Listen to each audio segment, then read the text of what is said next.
Welcome back, everyone, to the next episode of Reditus. We're going to do a recap. We're in episode 49. So we're going to do a little recap from previous week. Bear with me on this one. The sad cap, yeah. Because it's going to be a little bit longer. I'm just going over some details of the previous week, and then we'll get right into this week's session. So, last week started off with the group watching on from the trees as a group of highway bandits seemed to have some sort of small scuffle with a different group that was moving into the area. You've seen the fighting stop, and the leader of the bandits hand something to the new group, and then they headed off north down the road. The new group started to take position on top of the hill, and Dante was able to identify the insignias on their armor to be members of the Crimson Ark. The Atlas tried to move quietly off through the brush, but Elkmos, unable to keep silent through the trees, brought attention to them, and a battle broke out. As the battle continued, a bard dressed in blue robes and bright red hair started to control the battlefield, using levels of magic the group had yet to see. Darius then began recognizing this bard to be Dalen Lightsong, one of the trio. Dalen stopped attacking and asked Atlas to peacefully come with him. And after his decline of the offer, he used a powerful spell to control Atlas's body to bring him to it. This time, an unknown force started to assist the Atlads. Some of the Ark got frozen in place as they tried to retreat and slaughtered by a heavily armored half-orc branding the symbol of Centaurium. Dalen was seemingly attacked mentally and succumbed to it, melted to water, revealing him to be a simulacrum and not the real Dalen. As his body fell apart, the group heard a voice call out, "Atlas, my boy!" As Dr. Elias Veritas, accompanied by two bodyguards, an orc warrior, and a human mage, approached the group. A heartfelt reunion took place as Elias briefly explained why Atlas was left on the island. The story somewhat not quite matching up to what Sarek had told the group back in the Cynicalum.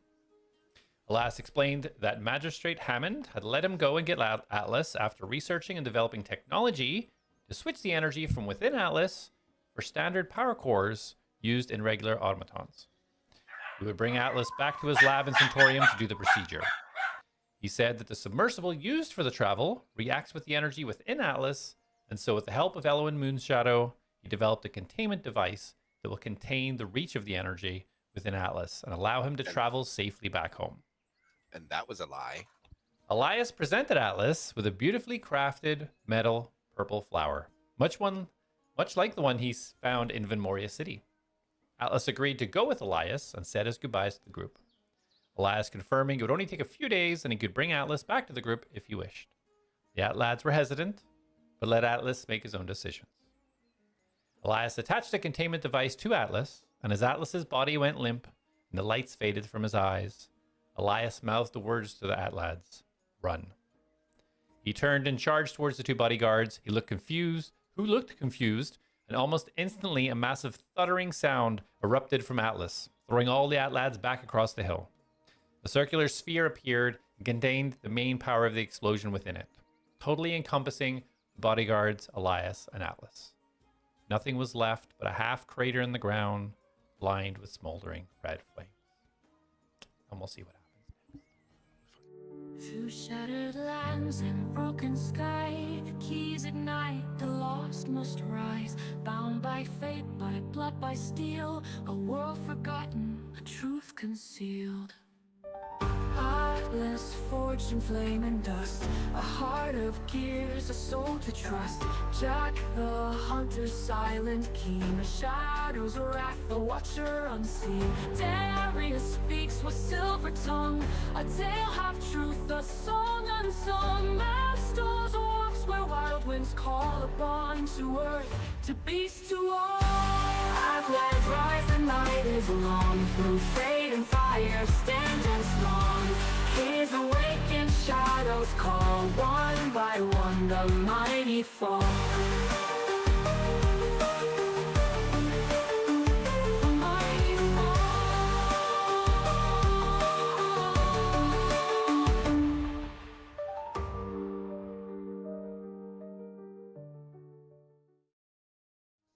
Okay, welcome back.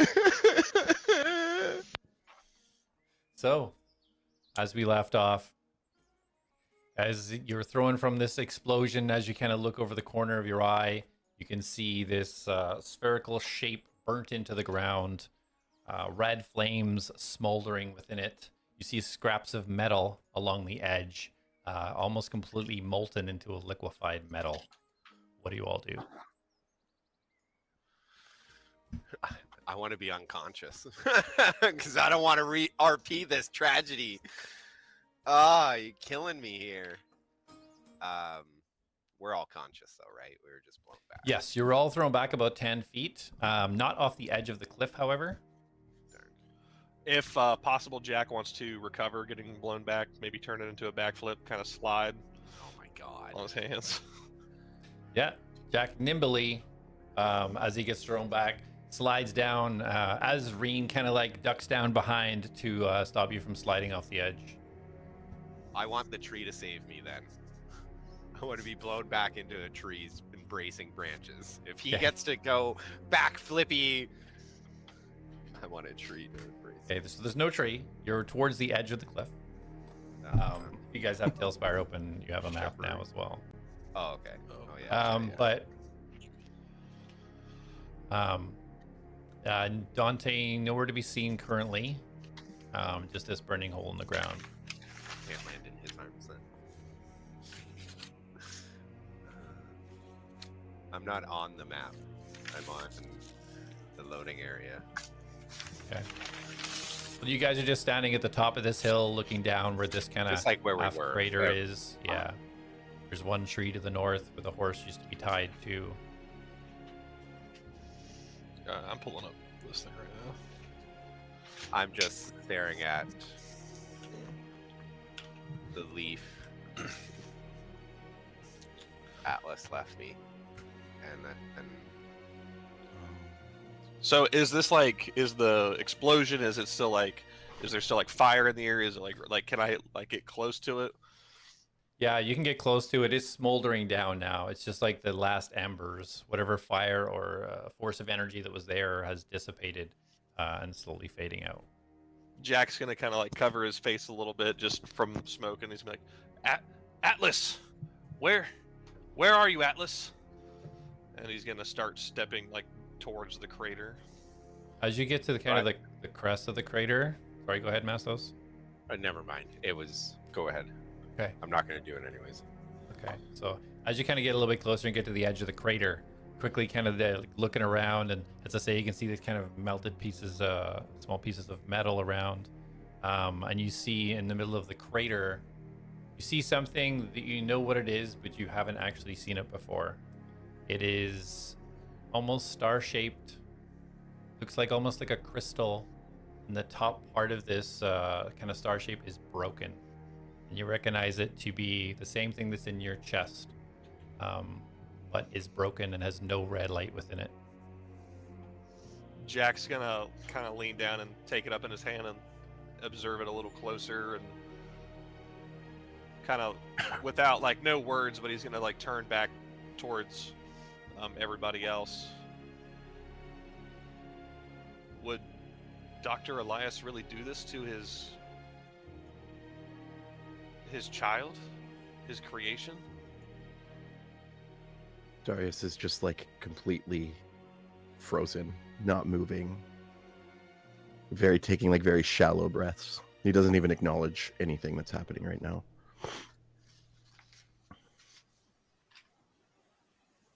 Jack is going to look around for any remains of the Satorium guards, Dr. Elias, is there any sign of anything? Okay, roll investigation for me. Crawl over the area trying to find something. Natural 20. Nice. Awesome, nice. As you quickly glance around, you can see a couple of things as you're digging through. Out of the corner of your eye, you do see Dante was thrown off the edge, but looks to be getting himself up about 20 feet away down the hill. For remnants, you see some of the bodies from the battle before, but in regards to what was central within the explosion, you don't see any sign of Elias or Atlas or the mage. What you do see is what looks like the orc helmet, just thrown to the east of the crater, a little bit ways down the hill. Jack's gonna kind of he's gonna make his way down to it, and he's gonna grasp tightly onto the key that was Atlas's. As he makes his way down, he's gonna kind of collect it and go down to get the helmet, and he's gonna kind of go back up, and he's just like looking over the battlefield, and Jax tries to keep his composure and he's quiet, but he is visibly shook, and he's gonna kind of just make his way, do like a whole lap around the area, and just really trying to find Atlas or any signs of him. So as you kind of go down the hill a little bit and go to the helmet, you see it from the top, you can now see that it is not just a helmet. You can see the back part of this helmet has been cut open in perfect arc, and you can see that part of the head of the arc remains within. It looks like perhaps running out the sphere that encompassed everything had dissected the back of his head. Jack will shake the dude's head out. Boom, boom, boom, boom, boom. Shaking the head out, as the head bounces down and rolls down the hill, you do notice it looks eerily similar to a face you've seen before.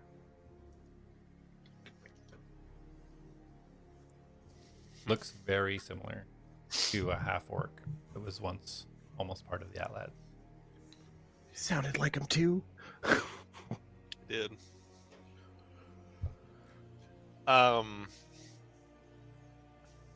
Jack's gonna go back to the crater, and he's gonna toss the helmet in it.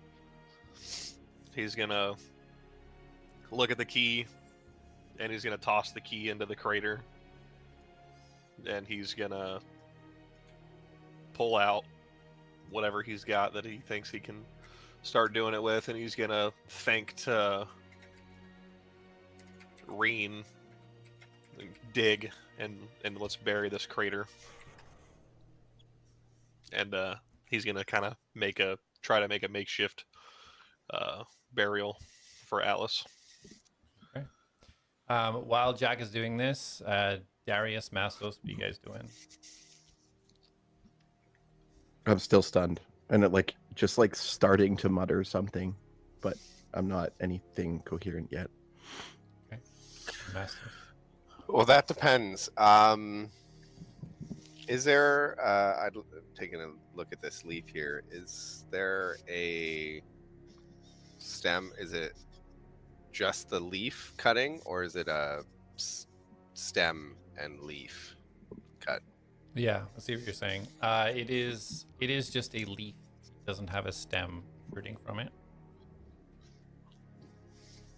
Propagating this thing. Yeah, then I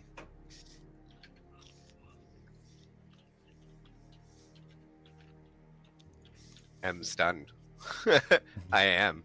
I am frozen. And not only did Atlas, bring me into the Atlads, but it wasn't. He was the first one out of the group to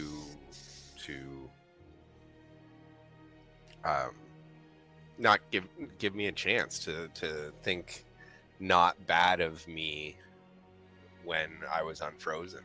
He was the first one to try and calm me down, per se.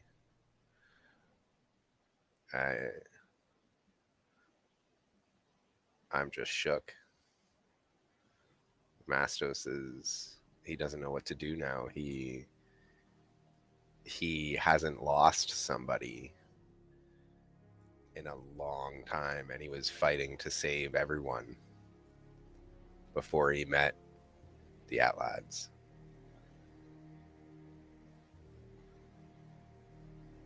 He's staring at the only thing I have left of a friend.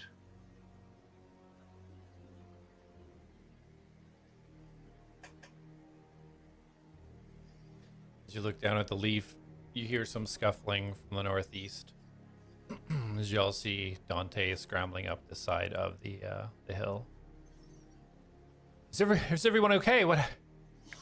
Is everybody okay? No. No, we're not. He said it would be okay. Where are they?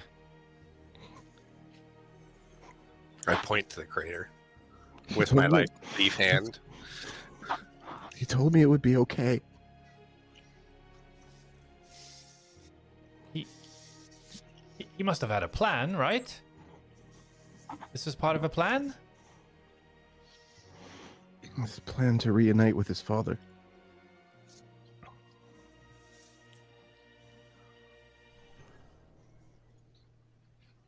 I don't understand. From what Atlas said, his father cared for him.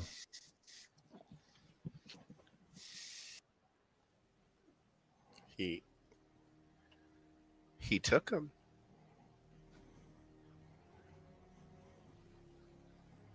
I'll check the area. Perhaps he's somewhere here. Perhaps it was part of something. Smoke bomb.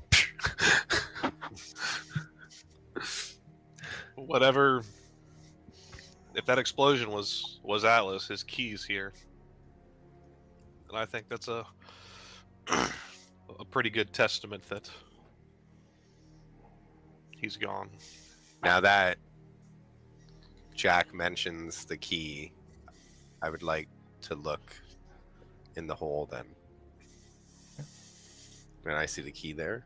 Yeah, so when you go up to look in, you see what resembles the key that you've seen from your friends, but broken. The top part of this key has been snapped off.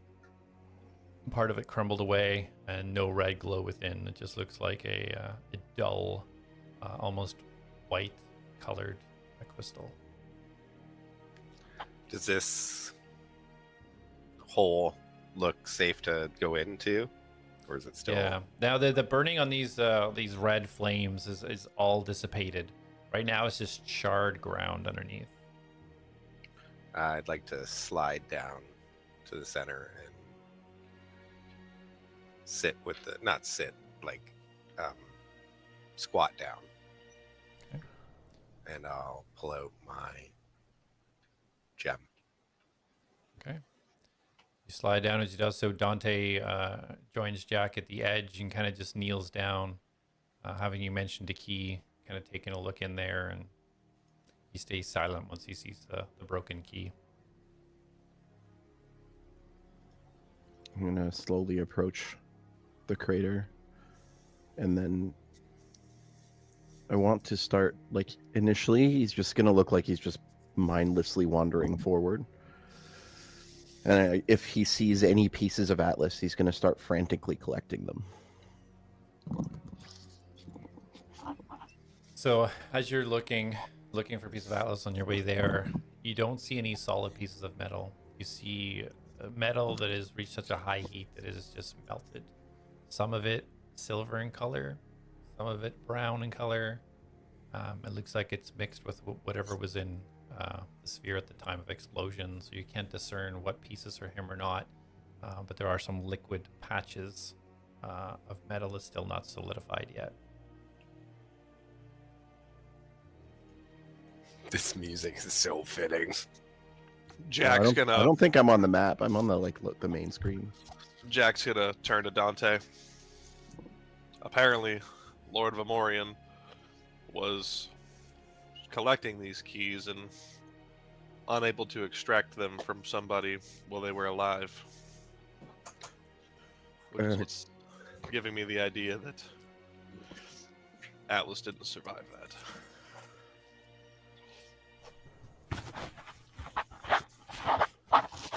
Well, keys are attached internally to souls. If the key is removed,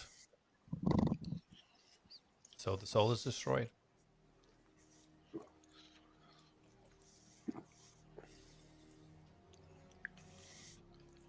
And there's no reaction to the seed being out with this broken Yeah, as you pull the seed out, you don't feel any pull reaction, see any lights. There seems to be no interaction between the seed and this broken key. I'm gonna pick up Atlas's remains of his key and put them both. I'm going to take. I'm just gonna like tear part of my cloak off just a little bit and wrap the broken part with the leaf and put it in my bag with.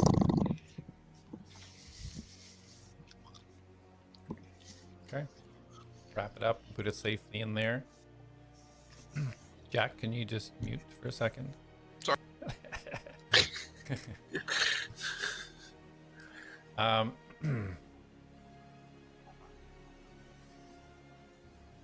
So, yeah, as you wrap this and you put it in your backpack, you kind of look up and you see Jack, Dante kneeling down. Darius, you're now reaching the edge of the crater. You can kind of get the view. You see Massos down in there with part of the key broken. You see a helmet from the orc sitting down there with part of it burnt off.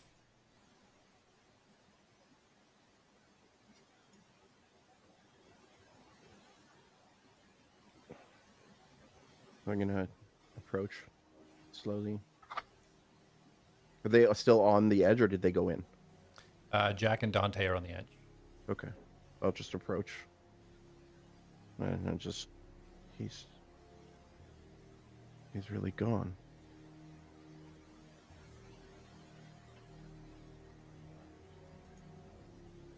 I shouldn't have let him go.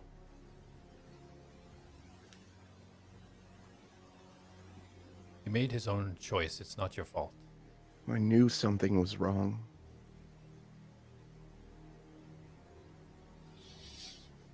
I knew.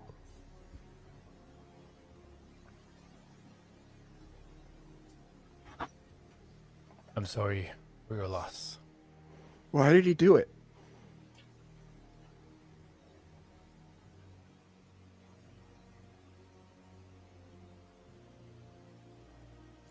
Jack's gonna reach back into his bag and he's gonna pull out the mark of Sparrow, and he's gonna fasten it to his cloak, so it's pretty prominent on him.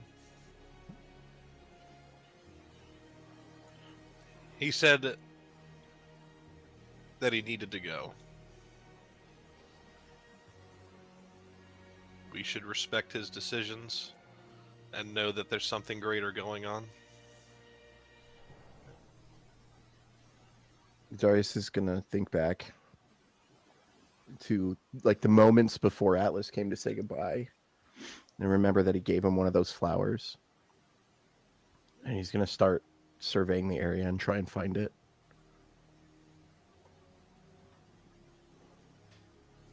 Yeah, so you start looking around the area. You find some of the bodies of the previous battle. You see the pile of blue robes. You see a lyre laying on it.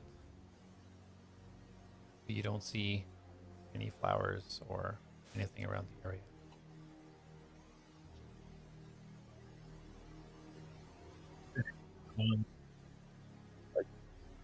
He's just gonna keep looking, like for any not melted metal flower, any like remnants of what just happened. Okay, roll a perception for me.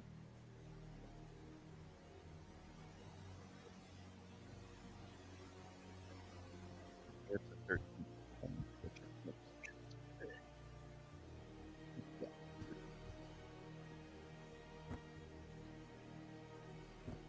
Sorry, did you say what it was? Can't hear you. Yeah, you're hard to hear. 13. 1 second, let me switch back. 13, got it. Okay. So yeah, you scout around the area looking for any type of remnants or anything left over. So you spend a bit of time trying to go to the outside as your mind keeps ticking over. What did I miss? What could I do? What could I miss? What could I do? Jack Reen kind of continuing to dig. Was it within the crater that you were digging the grave? Yeah, basically he like threw Atlas's heart or the key and that helmet, and he was having Reen bury it. Okay, okay. So In the Masses went crater. down and took the top part of the broken key and wrapped it up. Beside Reen, just very slowly just displacing the earth. It's almost like she's trying to avoid pushing or digging on anything that might have been pieces of Atlas. As you see this kind of like sporadic small melted pieces of metal, she seems to be very delicate as she's digging. Dante stands up and starts to back up a little bit, and he looks to the north and sees nothing. He puts his hand on your shoulder, Jack, and kind of nods. And it's never easy to lose a friend in battle. I'm going to check the area and make sure we're safe for now. He kind of backs up and starts to walk in the area. Jack says as he kind of starts to walk off, "We'll try not to be long." And then Jack's gonna kind of go look at the previous battle, the people that they were fighting before the explosion happened, and he's gonna survey that area, see if there's anything he can scavenge. Okay. Roll an investigation.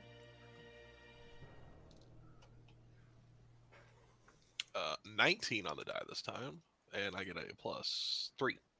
Nice. Very nice. So you head over, first of all, to the caster is the closest to you that had the staff. So as you go through her pockets, you find a small note. It is folded up. You find some money. She has 22 platinum and 15 gold in a small pouch. This pouch you recognize from the bandits handing it to her when you first seen them talking. She also has a staff. It looks quite intricate, and also a ring she's wearing that looks quite strange. On the top of the ring, it's almost purple in color and has small rivets all along the top of it.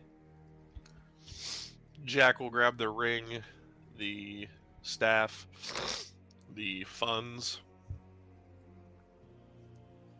and as he gets everything, and he's got the staff in one hand, and he's gonna open up the note and read it. Okay.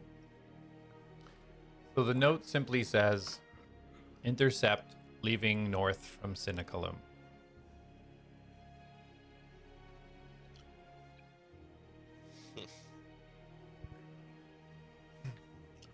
As you continue to inspect the rest of the corpses, you find that on the warriors, one healing potion. You find a metal shield and a strange-looking dagger.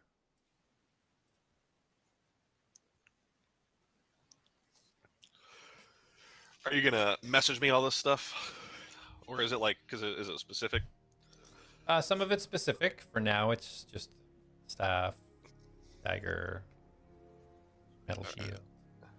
I am gonna just write these in my notes real quick. The only other thing of note when you're checking corpses is you see the pile of blue robes with a lyre sitting on top of them where the puddle of water now is. So any other thing of note on the corpses? Staff, ring, dagger, shield, and then a lyre. Get the lyre. Yep, I got that. So that's everything: staff, ring, dagger, shield, and the lyre. Yep. And a healing potion. Yep, I got that one. Okay. All right. He'll kind of grab the lyre, look at it, and know that all he can play is his flute. So he'll just he'll tuck it for now. Just he'll deal with it later. Okay. He'll make his way back over to where the crater and kind of see how far along Reen's come. Yeah. So in this couple of minutes, she's digging away. Mastos, are you doing anything additional while you're in the crater? Well, when she started digging after I grabbed the key, I wanted to jump out and actually go into fox form, and if I can climb up this tree, get into the tree, and watch Reen, or I'm just gonna sit on this rock and watch Reen. Okay, yeah. Roll a acrobatics. Ooh, that would have been a nat 20. I saw it as it was like hovering off the table. 17, and I don't have a fox. That's enough anyway. You get your see. So yeah, you slowly turn into your fox form as you come out the top of the crater, and for a second you kind of just like feel the fresh grass, you know, pushing into the bottom of your paws in comparison with the death and charred earth that you're coming out of. You kind of just lean into the tree a little bit with your neck before you start to just up branch, up branch, up branch. So you find one big enough where you can kind of position yourself and sit over and watch Reen from above.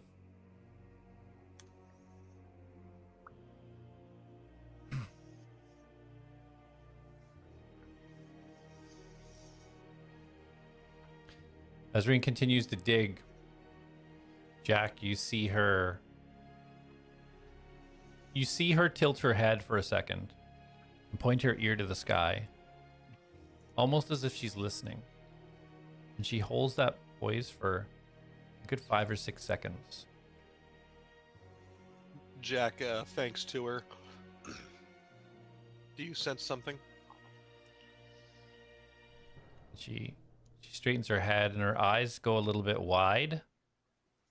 And then she straightens her head and then immediately she flaps her wings and immediately flies straight up and off to the north without replying. Can I do a perception check on that? Because I have keen hearing. Yep. I just had my dice. Oh, it was hidden. I should turn on a light. Ooh, luckily I have advantage. That's not much better at all. That is... Oh, that's not bad. That's a 13. 13. So you kind of, from your position, you can certainly see Reen react to something. And as she takes off, you can't hear what she was reacting to, but there was definitely something that got her attention. I continue just looking at the grave in progress. Jack's gonna just follow her. He's gonna take off real quick, and if it's available, he's gonna start grappling to try to keep up with her. So as you immediately kind of like look up to follow her immediately, she does not wait. She goes about 100 feet high and shoots the fastest you've seen her fly to the north. Where you are right now at the top of this hill, there's just kind of one tree. It's not a surrounded area. So you'd have to kind of go by foot to follow, but you can definitely do that if you need to. He's gonna take off and he's gonna yell back, message me in a few minutes. Okay, how? And he just takes off. Naruto running. Yeah, so you I have a limited range on this thing. I cast message. So yeah, you start running north, trying to keep an eye on Reen as she turns into the small blue figure in the sky. As you do start running, you see Dante to kind of your right-hand side to the north, look confused as you're darting your way out. Jack yells, "I'll be back," and continues on. Perhaps not time to split up. You hear him yell as you're running. So, but 30 seconds later, Darius and Mastos, you see Dante come back at a light jog coming over towards you guys. But where's Jack? Now is the time to stay together, no? I look up and over at them.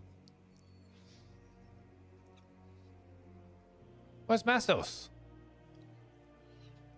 I guess you're only talking to me. Okay. Darius just turns and looks to him and just goes, and then keeps blindly searching the area. I jump down from the tree and go towards Darius.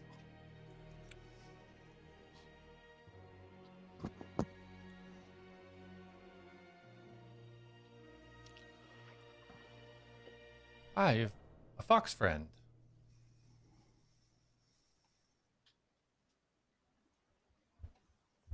Darius, your pet? Oh, what? No, I don't have a pet.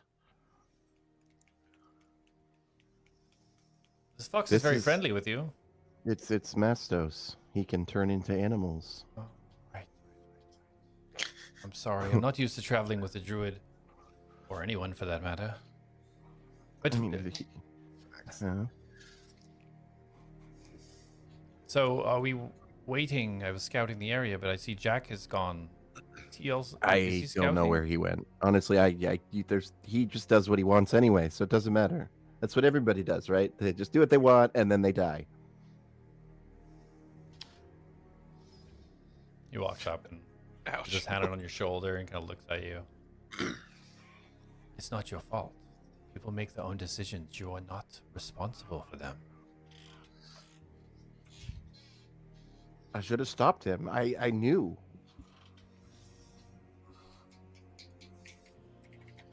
I haven't known you for very long, but have you trusted Atlas in the past? Well, obviously, a little bit. If he were here now, would you trust him?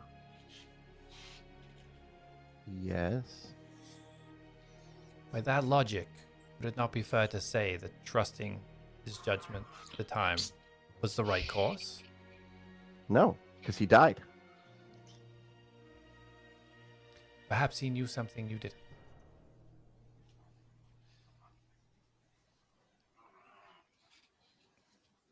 He should have told us.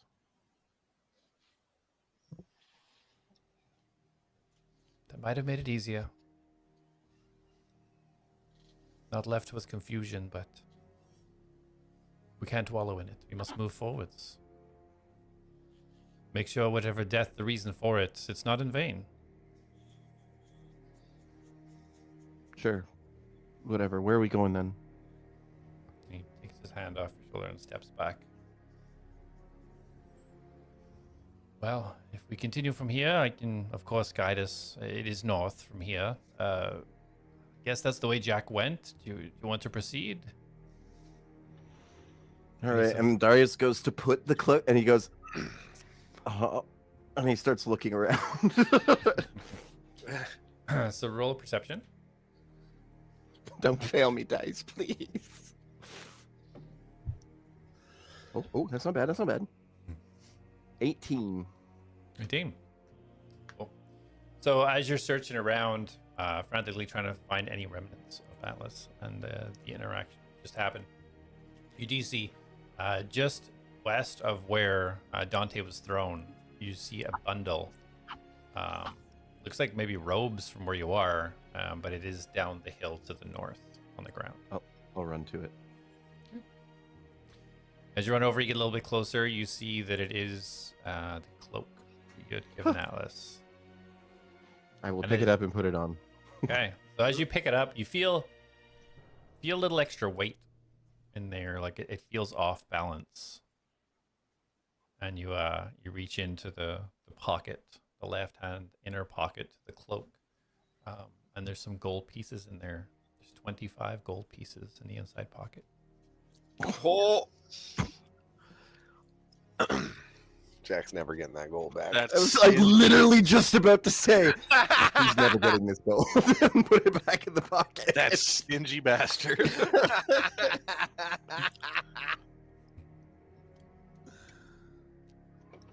And I'll put the cloak on. Okay, well, Mastos, are you staying in this form for travel?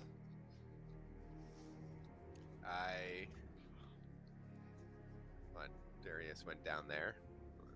He went to the north. down okay. And I will no, because it's slow as fuck.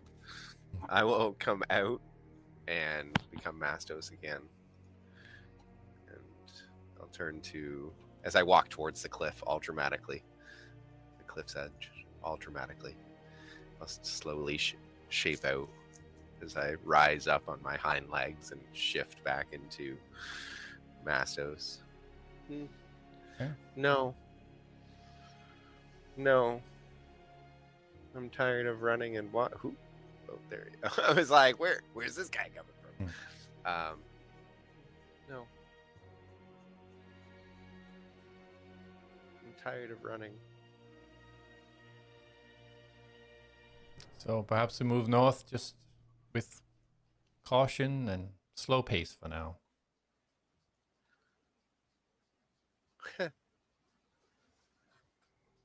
I'll never be slow. And I will jump off the cliff and transform into my giant owl form. Okay. So what does this look like as you use this particular spell? I just kind of put my arms out when I said that to Dante. And I kind of do the leap of faith from Assassin's Creed over the cliff. But it's like the wind coming over my arms start to form feathers. And I get wider. And I get feathery. And with a flap of the wings, a lot of loose feathers fly everywhere, and I come up full formed into a giant eagle who's all white with a little brown tummy patch. Awesome. For the first time, is it Eaglemose or Almos? Almos. Almos. Yeah. Well, the giant flap, Darius, you can see the head of Almos start to come up above the top, cresting the top of the hill that you're standing on.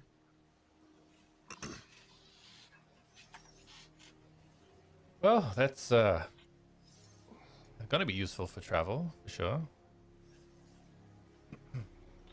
Okay, let's. And I look back at the crater again. Let's go. And he turns and his face kind of like hardens. Dante starts to walk forwards. He walks right to the edge of the cliff, and he just waits for a few seconds, and then you guys hear, and then you see from the west his horse come running in as he jumps off and lands delicately on it. Darius looks over the cliff. He's like, "Thanks, guys," and starts walking around. I go swoop with my 60 feet of fly speed, and I swoop down, and I kind of. Darius does one of these. And I like flap a little my shoulders. And I Okay. squawk. He All right. puts his arms out. As he puts his arms out, I'm going to start flying and grab onto his shoulders.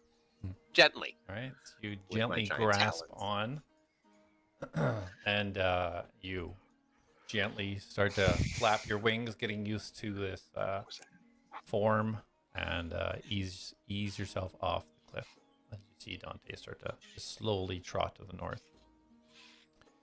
During this time, Jack, you're moving at a fast pace, finding every tree you can, every rock that you can grapple to try and keep momentum up with Reen.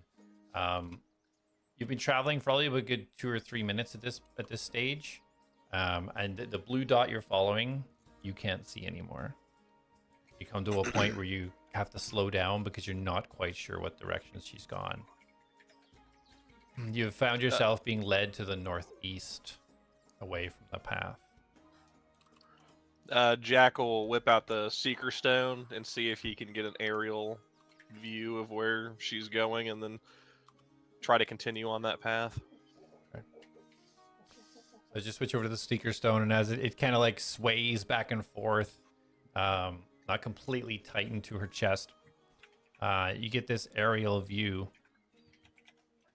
And to the right, the far right, you can see the water as far as the eye can see. Before that, you see these massive, it looks like a beach, but it's almost too massive to be a beach. You just see sand meeting the water as far as the eye can see before it hits these mountains that you're currently on. You see lots of forest underneath, and you can't see that she's going to a specific direction. Like, you're kind of looking through this thing saying, okay, well, obviously she has a target, obviously something's drawing.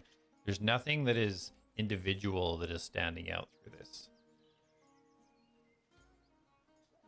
So am I able to gather, like, am I still able to gather, like, the continuation of the direction I need to be going?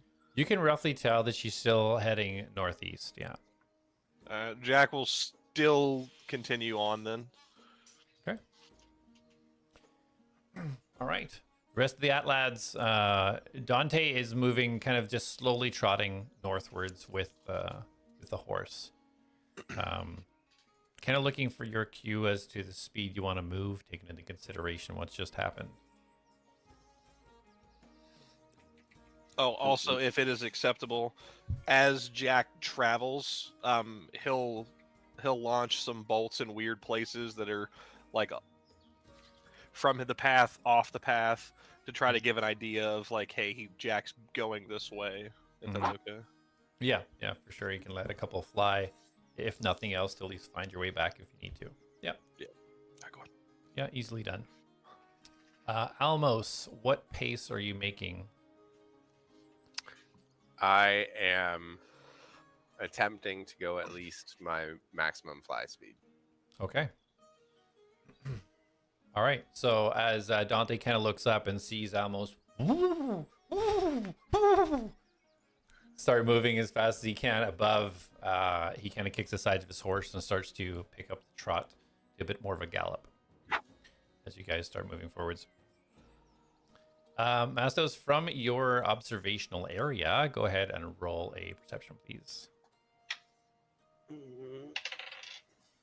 Ooh, that is 15 on the die, or not on the die, 15 altogether. Okay. So, with your keen owl eyes, way far to the northeast, you can see the small blue dot you know to be Ring. Very small. You can't tell distance, but you know she is far. And then as you're going down, kind of following this path, this worn path, you see it's hard to gauge distance from the height you are, but not even a mile away, you can see a group. You can't tell how many people, but on the road. Looks like there's a bunch of people. You can't really tell from the distance, but there's definitely some people about a mile up the road. In between Reen and myself, or so Reen is way off to the northeast, and this road continues north. I will bank off to the northeast, and I will say a good whoo, and I will attempt to go even faster. Wait, didn't Mastos give me that necklace? Mm-hmm. Yes, I did. Yep. Okay. Oh wait, Does it no. require attunement? We decided not to because it required attunement. Oh yeah, you said never mind. Yeah. Yeah, no, I didn't know. Right. No way, I don't want that shit. So yeah, you're banking kind of going to the northeast, more in the direction of Reen. Yeah. Okay. So yeah, And Dante. slow enough so Dante, so he notices. Yeah, he definitely notices and keeps an eye, and you kind of catch a confused look as he kind of like banks off a little bit, and tries to keep up with you. It is a little bit of a slower pace for him, having to kind of dodge through trees and brush. Horses.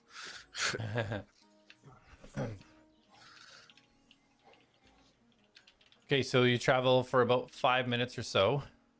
Jack, Reen has. Well, you don't know what Reen is doing. So Jack, you are continuing to head northeast. You don't see Reen still. No sight on her. What do you do? He's gonna continue that way that she was going and just keep checking the seeker stones to make sure he's doing his best to adhere to the course. Okay. So as you check a seeker stone this time, you see Reen is now on the ground. She's in some sort of clearing. It looks like she's sniffing around. You can see what looks like some sort of outline of something that's been maybe etched into the ground, but it's kind of all scorched and burnt. You see a tree with a lot of kind of like hacking and chops off it. You see a pool of blood at the bottom of that tree, and Reen is at this kind of circle, just head down. You can't hear through the seeker stones, so you don't hear anything.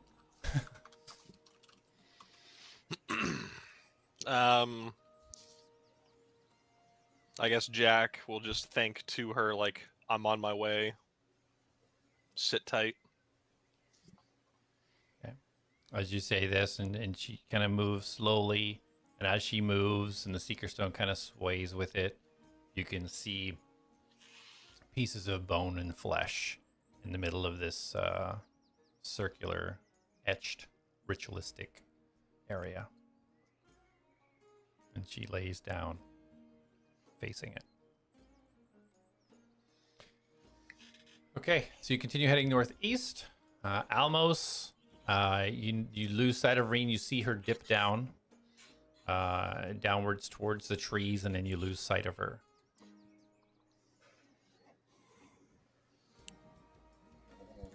I am going to slow down.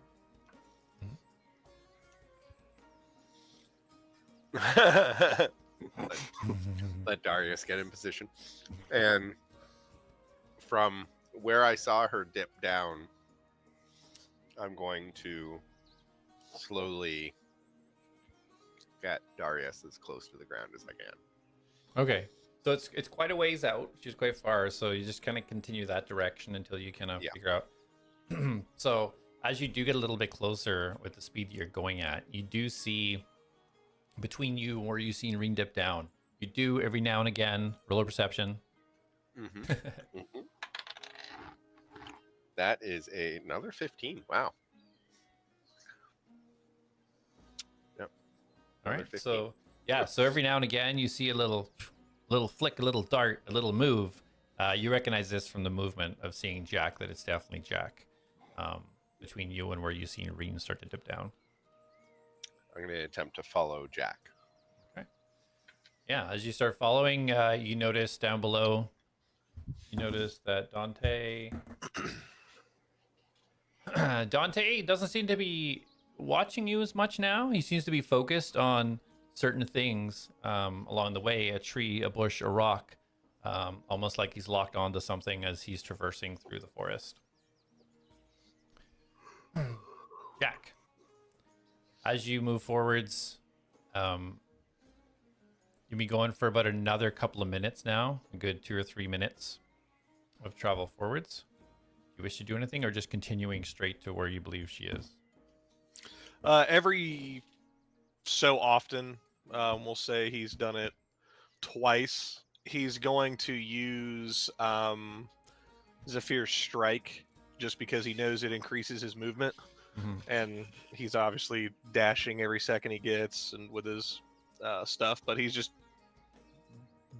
just hurtling as fast as he can. Okay.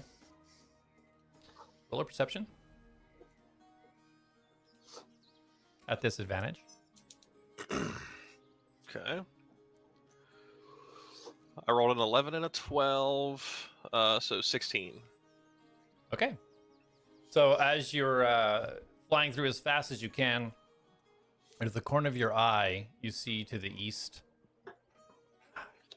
You think you've seen a body laying on the ground.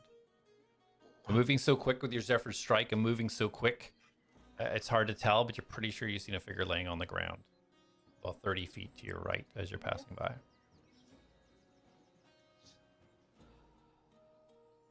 He's moving on. He doesn't care about it. Oh, no So plot hooks for him. You keep you keep swinging away towards where you expect to find Reen. About shortly after that, Almos, you can see Jack moving forwards. Down below, you see Dante. After about a minute, you see Dante start to slow. And he looks up at you, but he slows to a trotting speed and almost veers off into the bush. But it's not well covered, so you can see him still. I would like to.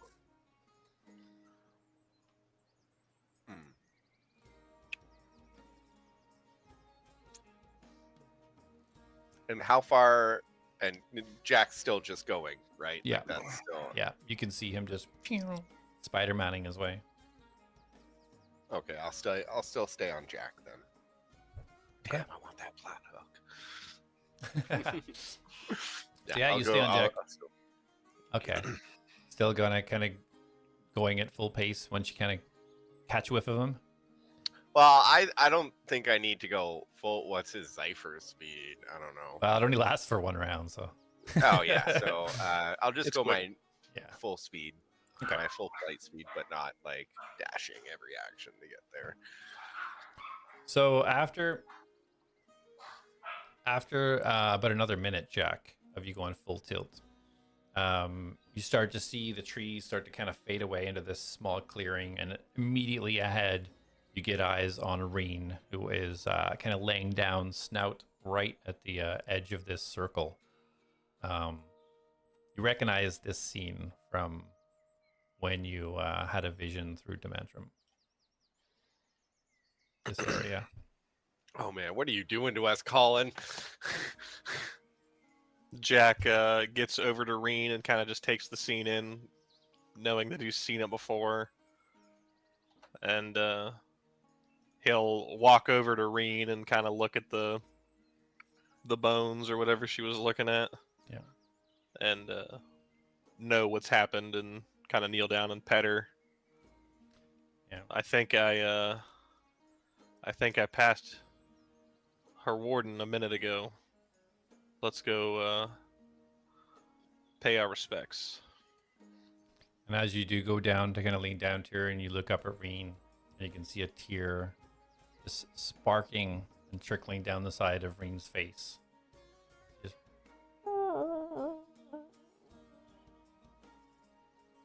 She just leans into you slowly. He's petting her and gives her a little compliment. You're as keen as ever. She kind of slowly stands up. The energy she carries when she stands, when she normally kind of leans down to get you on, it just seems like she's severely exhausted and is doing it because that's the command that she's received, but seems to be doing it reluctantly. Do you want to stay here and rest, or do you want me to release you for a bit? And she just kind of slowly crawls back down again. Flattens herself on the ground. Well, understand my hesitation. I don't want this Vivian or Villian or whatever her name is to show up. But I'll give you a moment. And Jack will kind of turn and make his way. If how far from the body to where we're at now? So this circle is only about 20 feet away from where the tree is, like with the blood where you've seen her tied up.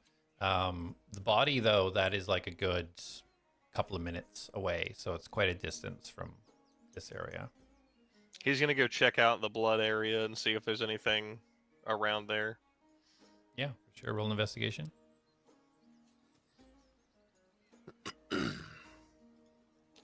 9. 9, okay. So you you look around. Other than you see some marks on the tree, you see the rope bindings you've seen her tied with, which was around the tree and around her wrists. You see those bindings there.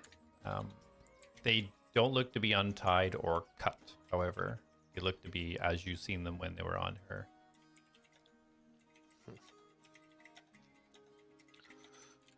Jack just thanks Tareen. If anything happens, or anyone shows up, start making your way to me, and just tell me you're close, and I'll dismiss you. And then he'll start making his way towards the body. Okay. At this time, Mastos, you kind of see Jack as you kind of are overseeing this clearing now. As it starts to open up, you can see that Reen crouched down by this circle etched into the ground, and you see Jack walking away from a tree that seems to have some blood on the bottom of it. You're about 50 feet up. You have a clear view of him now. And Darius, you obviously see this as well, being you're hanging from Mastos' feet. Oh, you're muted. I'm just waiting until like he goes to go into land. Okay. And then Darius is gonna be like, whoa, whoa, whoa, whoa! That's exactly what I'm gonna do. I'm gonna go to land. Darius freaks out. Slow down, slow down, slow down! I attempt to slow down, as it is my first time technically landing. So Jack, as you're walking away from starting to walk away from the clearing, Jack, you see out of the corner of your eye this giant owl with Darius just kind of hanging arms akimbo from it as the wings are trying to slow his speed as he's trying to come down, and all the brush and all the dust all flying up off the ground in your face as Mastos attempts to land for the first time. Roll a dexterity saving throw, Mastos. Oh yeah. Oh yeah, here it comes. Oh, that's fat. That's a fat 17 on the dice. Yeah, and nice. A dexterity saving throw, so that's a 19. Nice. So You Almos. need to roll one too. No, it's all up to him to let you. Almos in full control as he flaps his wings, gets a little bit of extra lift right before landing. Darius, you almost feel like you weren't even in the air. Your feet just gently touch the ground as Almos does a little 180 and just lands in front facing you. Thank you. My head turns upside Wonderful flight. I will give good reviews. Whoop. That's creepy. Don't do that again. down. I go the other way, but slowly. And I turn around. Yeah, so taking in this scene, guys, you now see, as explained previously, you see this ritualistic circle, some bones and kind of flesh in the middle of it. Reen laying totally flat on the ground with her snout just right at the edge of this circle. You see a tree, blood on the ground. You see rope kind of tied around it. And it's the clearing's about, I don't know, a 40-foot radius kind of around. And we recognize that this is the vision that Jack shared. He didn't deeply explain the vision. So you wouldn't really recognize it is that. Yeah, only Jack knows for sure that's what he's seen. What are we doing, Jack? Jack's continuing the path he was on. I believe the Drake Warden's body's up ahead. I'm gonna go retrieve her. The Drake Warden? Like the one that's trying to kill you? No. Keep an eye on Reen, and you guys can pet her. She needs it. Do we see her right now? No, you don't. You don't know what she's talking about. What he's talking about. Oh, they landed on me, so I've walked. Yeah, for a you few were minutes, like literally just walking away from the tree as they landed. and the tree wasn't far away. You said it was like you're- 20 feet. Yeah, it's still in the same clearing as Reen is. Oh, okay. Yeah. Okay, so Reen is just a few feet away. Mhm. I'll be back with a body. You guys watch Wait, over wait, Reen. wait. You're actually coming back, right? The Yes. last person to ask me to hold on to their stuff while they walked away from me just blew up. Well, it's like a minute walk. I'll be back. His was like And- a 10-second walk. You guys can pet Reen. I think she needs it. And then he's just going to continue on. You see guys, Jack walking south away from the the clearing. I look down at Darius. Well, I mean, I don't think you should pet Reen. Head turn. I will head down to Casual 360. wherever Reen is and just like curl up next to her and then just like kind of scratch her chin. Yeah, you curl up. You've never really seen her in this posture before.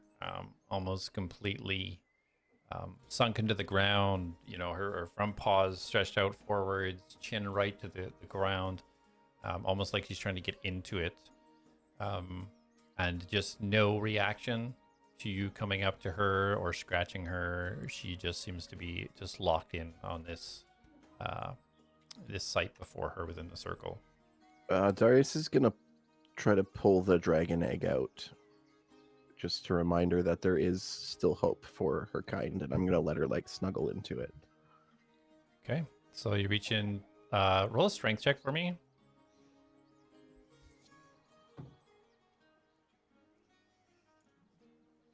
Not great. Am I still -1? Yeah. All right. So that's a 9. 9, okay. So with some struggling, it does take a minute or so, but you manage to get the egg kind of on the bag on its side a little bit, pull it a little bit, try to turn the bag, not all the way over, but just enough. And you get this molten rock egg out of the bag, very cold to the touch. As you place it down beside her, she doesn't seem to react to it. I will just leave it there. Okay. And then I guess I'll just sit against her, just watching, because I want to keep an eye over the egg as well. Okay. And Almos, what are you doing? I will attempt to snuggle my feathery furriness up to her. Okay.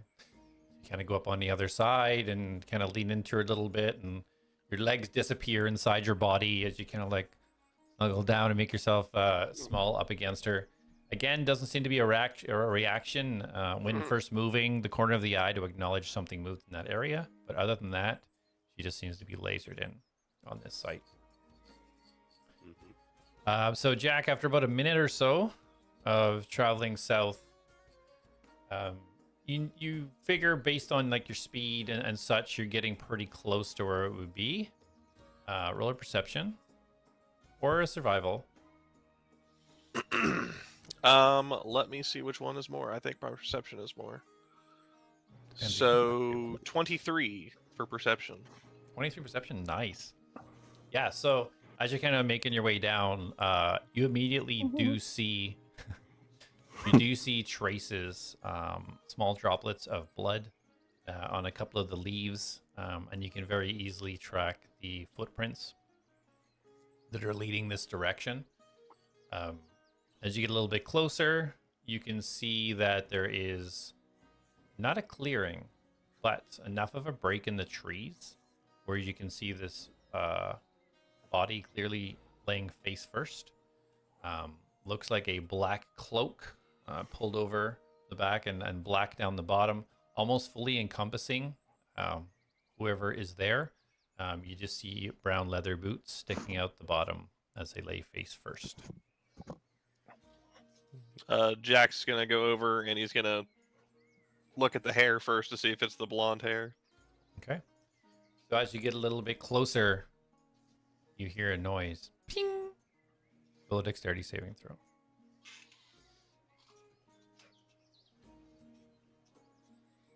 18. 18. Okay. So as you don't notice a tripwire that was placed down on the bottom between two trees, you see a barrage of about 6 arrows come shooting from the top right-hand tree. But you see it immediately and just dodge out of the way as you just stick into the ground. No reaction from the body in the middle of the clearing. How close am I to the body now? You're about 20 feet away. Jack's going to take a nice good look around to see if there's any more nefarious traps. Okay, roll investigation. 14 on the die, investigation, so 17. 17. Okay. You take a look around without moving too far, just make sure you don't trigger anything else. Looking down, looking up, the grass, footprints, tracks. You don't see anything that would indicate that there's more traps. Looks like you've triggered whatever defense was set up. You don't see anything else. Still cautious, Jack is going to do some large acrobatic leaps, making his way to the body, and then once he gets there, he's going to see who it is. Okay. So as you do your acrobatic leaps, roll an acrobatics check. Quite acrobatic. Dirty 19. Okay. Yeah, no problem. Easily whiz yourself up a couple of trees to get a vantage point down before you jump down onto the area. Roll a perception while you're up there. Dirty 20. Nice. Yeah, you get a nice little look around while you kind of poise yourself to go down, and you see some sort of movement coming from the southeast of your area, maybe about 80 feet out, approximately, somewhere like that. You see some movement in the trees. But looking down, you don't see anything around this body, and you safely land beside it. He'll delicately and gently move back the cloak. So as you move back the top of the black cloak, you see this blonde hair just kind of like fall down onto the ground on either side of this female's head.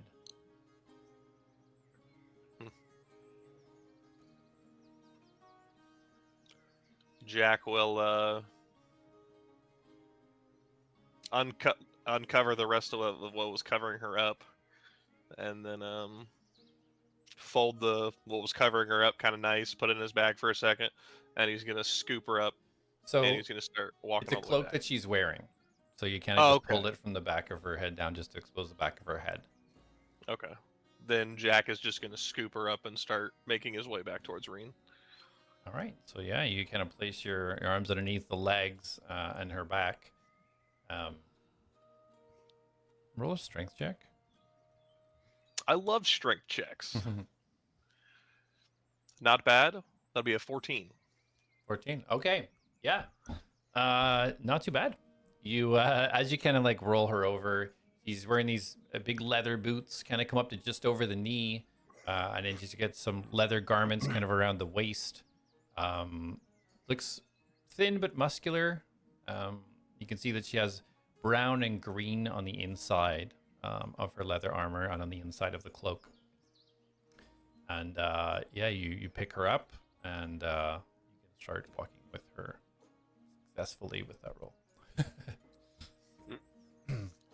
You start to hear some branches cracking to your southwest as you continue to walk north back to the clearing. So, other Atlads, snuggling up with Reen. A couple of minutes have gone by now. Darius or Almos, do you wish to do anything? I'm gonna send a message to Jack. Are you still alive?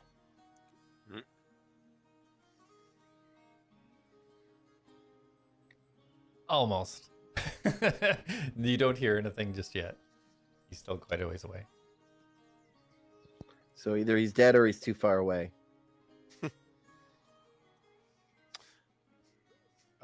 Assume the worst, just leave. I'm gonna assume he's not dead though, because I feel like she would freak out.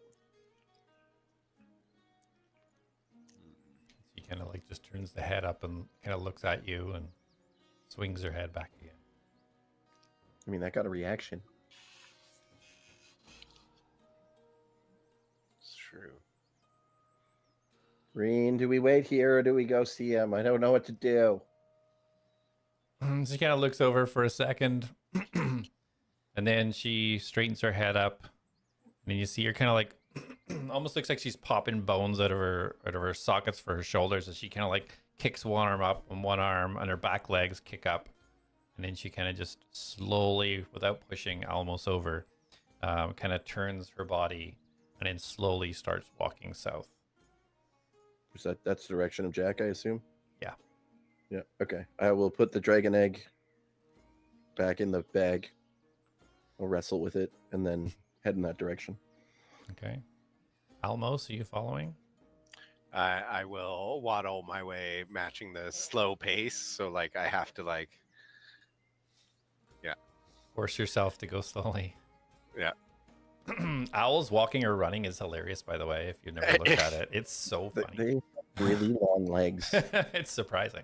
I was going to ask if he was going to lift up his skirt so we could see his legs. Not yet.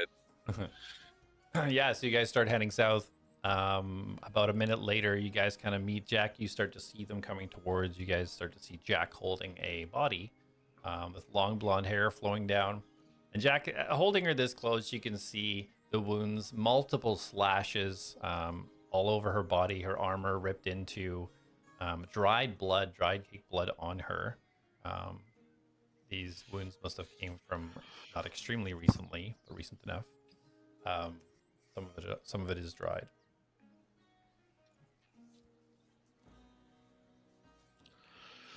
Who's this? Did you kill her? Did she fight you? No.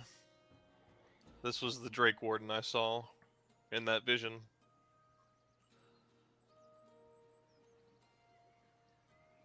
Then he's gonna kind of walk past them to continue over to where Reen was, even though he sees her. Okay. Jack continues to walk north back into the clearing. I run up and I like, is she gone, or is she like, in that in between state? Jack looks at her like his friend just died a few minutes ago, and he's found this girl that he doesn't know if he's connected to or if it's just this evil woman's out killing his kind. And he's gonna look at Darius and he's gonna go, "No, she's dead," and just continue walking. Okay. But it was supposed to be sarcastic. I don't know if it came off serious. He's not really phased by much at this point. All right, so yeah, you make your way back into the clearing. It is as you left it. Jack's gonna go up to the bones that he assumes is her Drake, and he's just gonna lay her down beside it. Okay, and Darius and Almos, what are you guys doing? I guess just following. Yep. Okay. So you lay her down in this circle beside these bones. As you're walking, kind of into the circle, Reen immediately runs over and like starts nudging you, like pushing you as if for you not to go into the circle. Jack will kind of stop and look at her. Are those not the bones of her Drake? And then she immediately starts like growling and nodding towards the the person you're holding and like backing up and trying to like point her face at the lady that you're holding, ignoring your question. What's going on, Jack? What's she Jack. saying? Jack will back up and just like not inside the zone, but he'll like lay her down and be like, what are you doing? What is this? And Reen runs over Darius and uses her nose and starts rubbing her nose on your hand, like pushing your hand. What? What? You want me to go in there?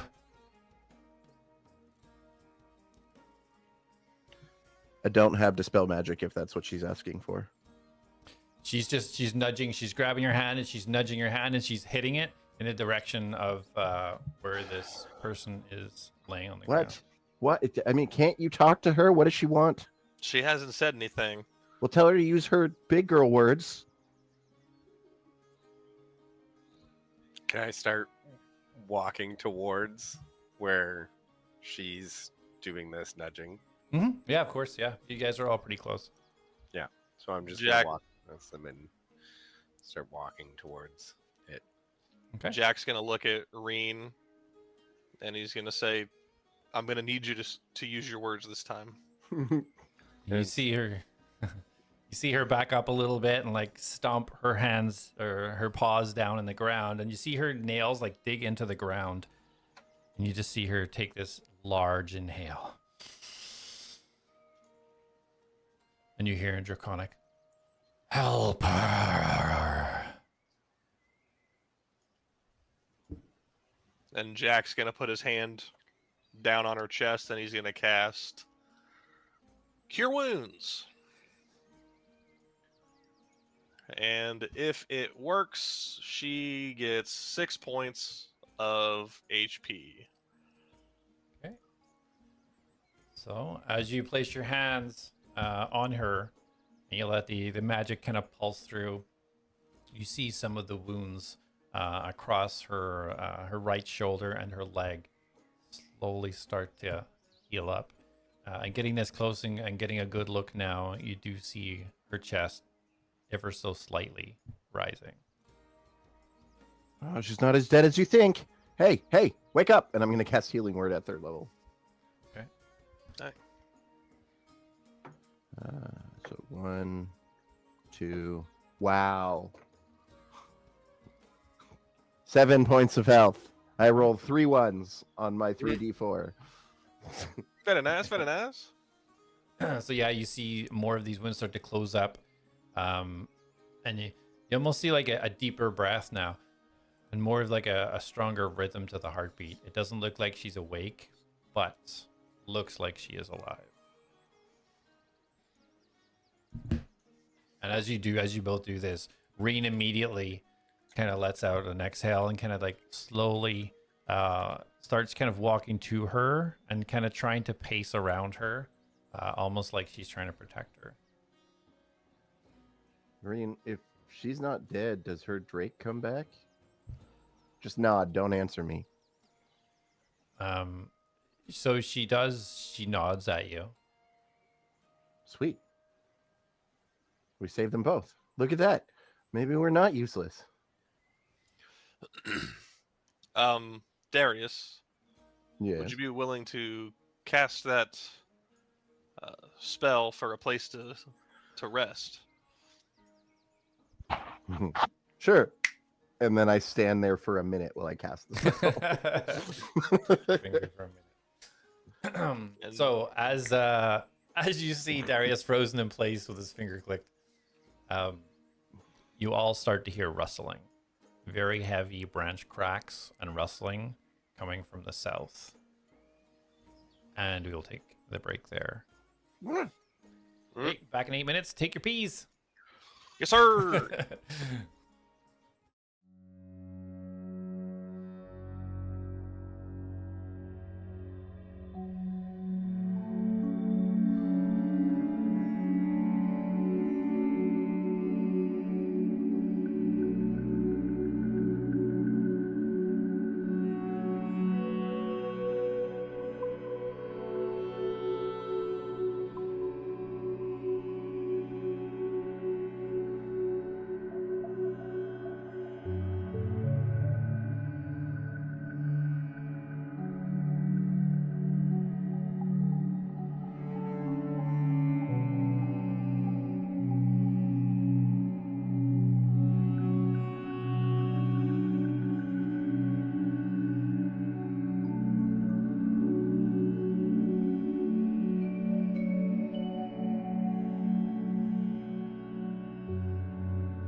Welcome back, everyone.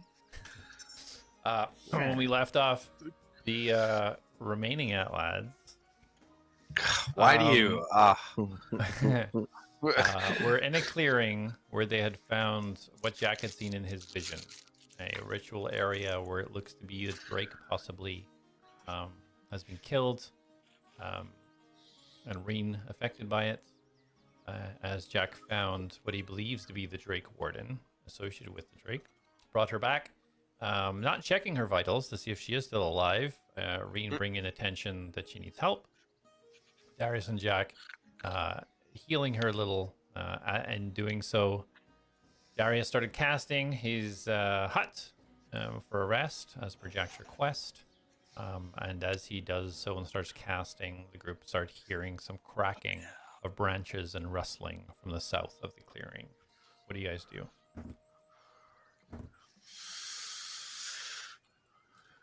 Jack looks. Is it Dante?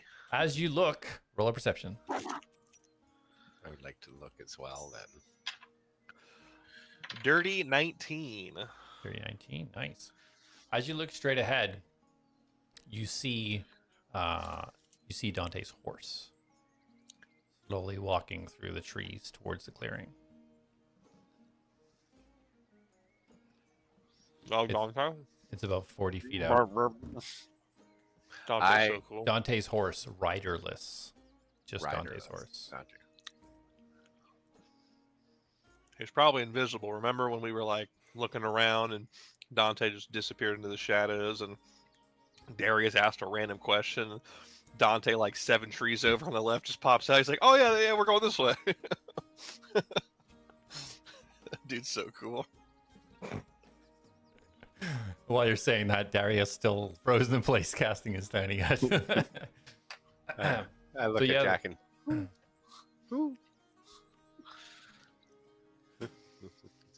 That's it. Okay. Yeah, the horse continues to walk forwards, breaks into the clearing, and just stops at the edge of the clearing. Jack is going. Jack's gonna look at Reen, stay here, and he's gonna make his way towards the horse. Yeah, you walk towards the horse, and you hear this voice from just to your right, up a little bit. Sorry, I just had to check that everything was clear. And you see Dante as he hops down each branch from the top down onto the ground beside his horse. Dante, or not Dante, Jack can't help but cross his arms and just be like, "This guy is so cool." And he's like, "Well, I found another, what I believe is a Drake Warden, and I've got Darius making that resting place that he can conjure up, so I know at this point we're slowing you down. So if you're at a point where you need to depart, we won't hold you to it. So Oh, I don't want to lose another day. Let's talk about this. Let's talk about it. He starts tying up his horse to the tree. Is she And then okay? as Is she okay? she's unconscious, but she's breathing, and some of her wounds had healed. I do believe we need to get in range, and Jack checks his not-existent watch. I think we need to be in range at a certain point before this spell comes up, so let's make haste, and then Jack's gonna take off real fast.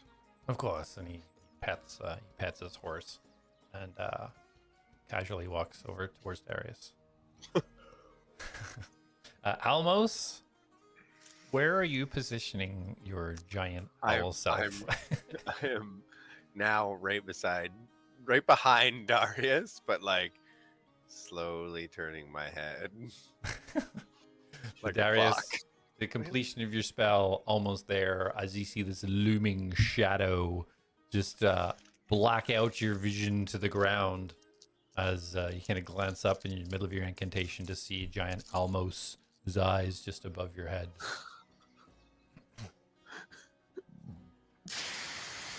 And bing. Your incantation is complete. Okay, so how does it work? Okay, because it says in the spell description, Mhm. if there is not enough space for your spell, the spell just fizzles. With Tim's owl being the size that it is, would that prevent the spell from going off? He could shrink himself down enough, like he can himself. Question is, does he? But as it's like forming around me, I can feel the magical energy, and because I'm resistant to magical, and I'm just like, ooh. And I let out like a reversed who.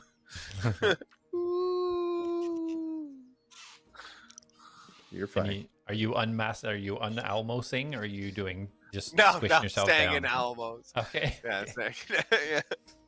All right. Perfect. So the dome, is it just clear? What appearance does the dome have, Darius? The dome is actually very dim lit and opaque. It's like black and it's like somber. It's comfortable as it should be, but there's just this like energy about it that's very like somber and sad. All right. So as soon as it completes, and Dante, when coming over, immediately goes towards the Drake, what you believe to be the Drake Warden anyway, and Reen kind of like sparks up a little bit just to keep an eye, and acknowledging and realizing that it is Dante kind of like backs up a little bit, but he immediately goes over and starts kind of studying her wounds. And he pulls out a kit and he starts applying. He pulls out a kit with bandages and things and starts putting some tinctures and stuff. And looks like he's trying to patch up some of the wounds on this female. As he's doing that, Jack's gonna walk over and he's gonna pull out a regular healing potion and he's gonna set it in the midst of all his stuff. So you're gonna put a regular healing potion? Oh, right where he's doing all this. Okay. Like he's like doing all his stuff and he's just gonna put it there like as an extra thing if he needs it. Okay. He just kind of looks up and gives you, acknowledges a nod kind of thing, just to thank you for it. As he does. And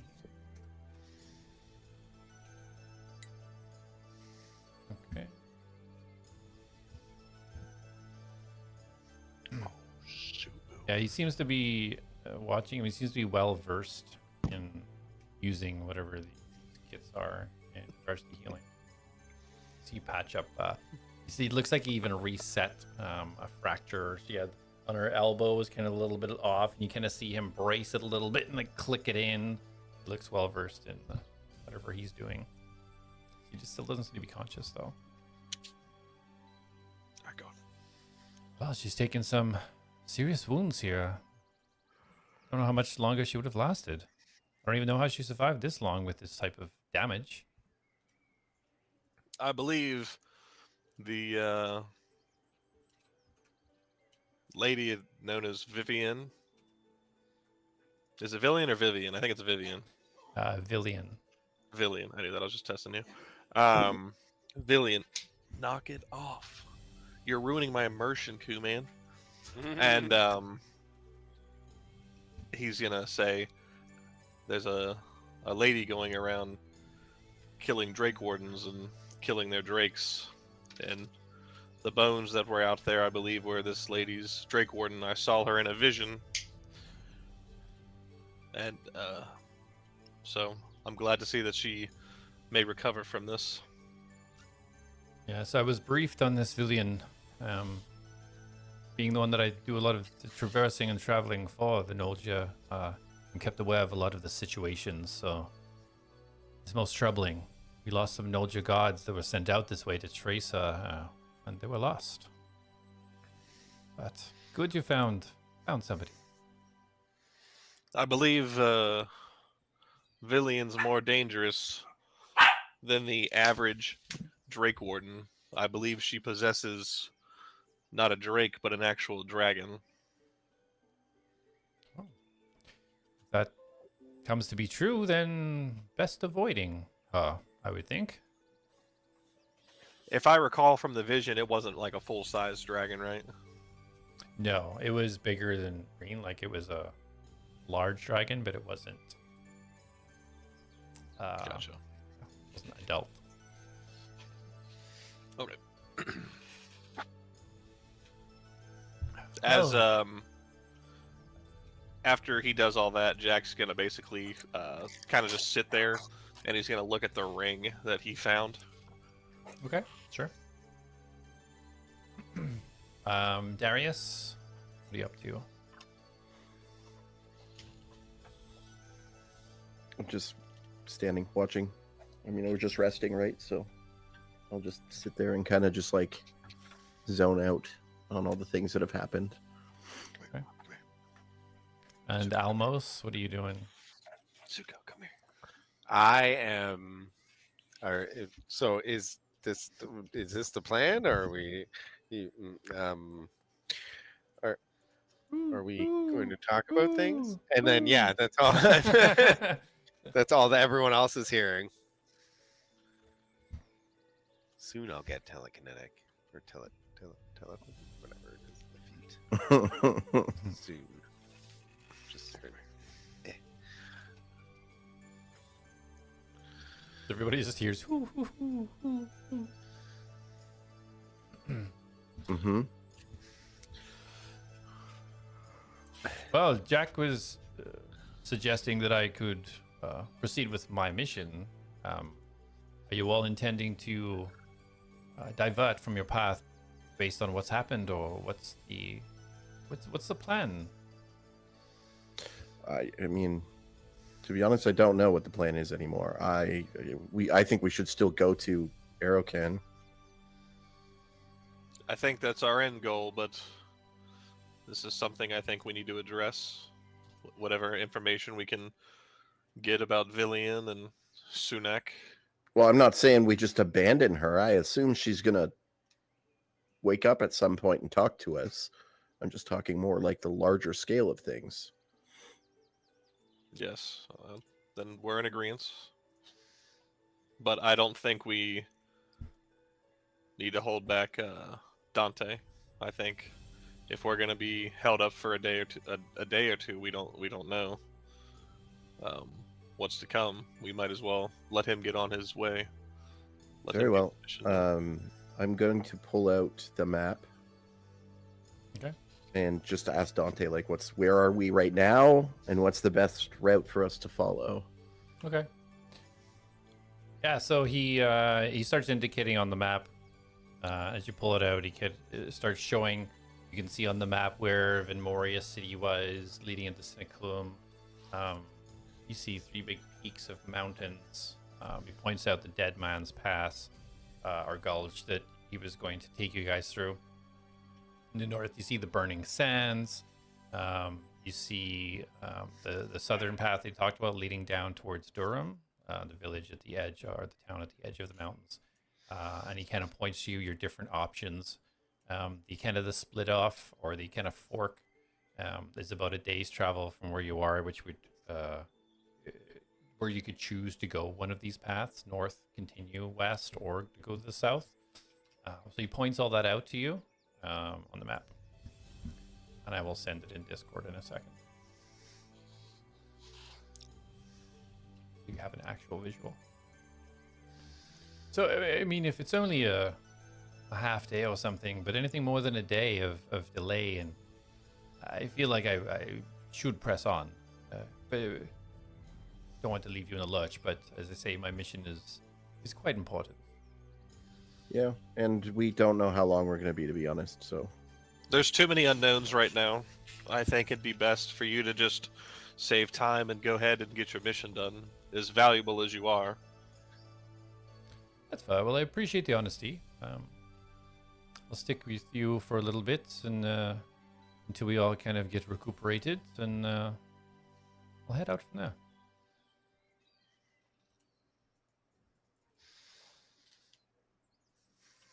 And I Sounds guess good. Jack will remain just studying the ring and I guess taking a rest, hoping this lady wakes up.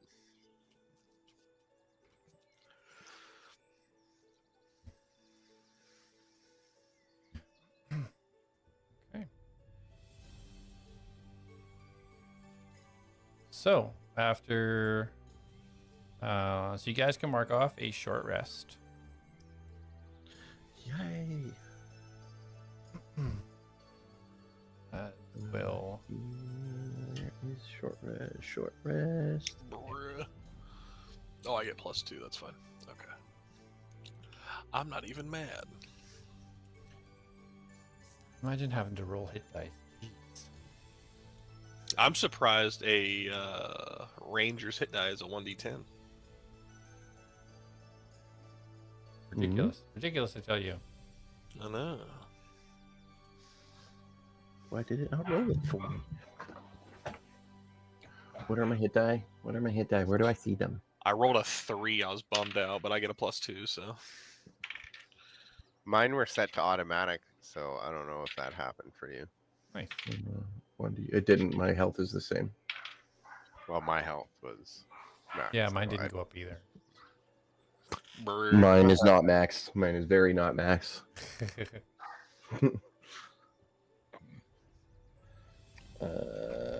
I rolled 3 of them, and they're D8s. Where are my D8s? So during this short rest, so Jack, as you mentioned, you wanted to kind of take a look and study this ring that you found, right? So as you look a little bit closer, as I say, you look a little bit closer and you can tell the top of this thing is really strange. And as you kind of run your fingers across it, it feels almost bumpy, almost fleshy. And you realize that this is a ring of mind shielding. So you may add that to your inventory.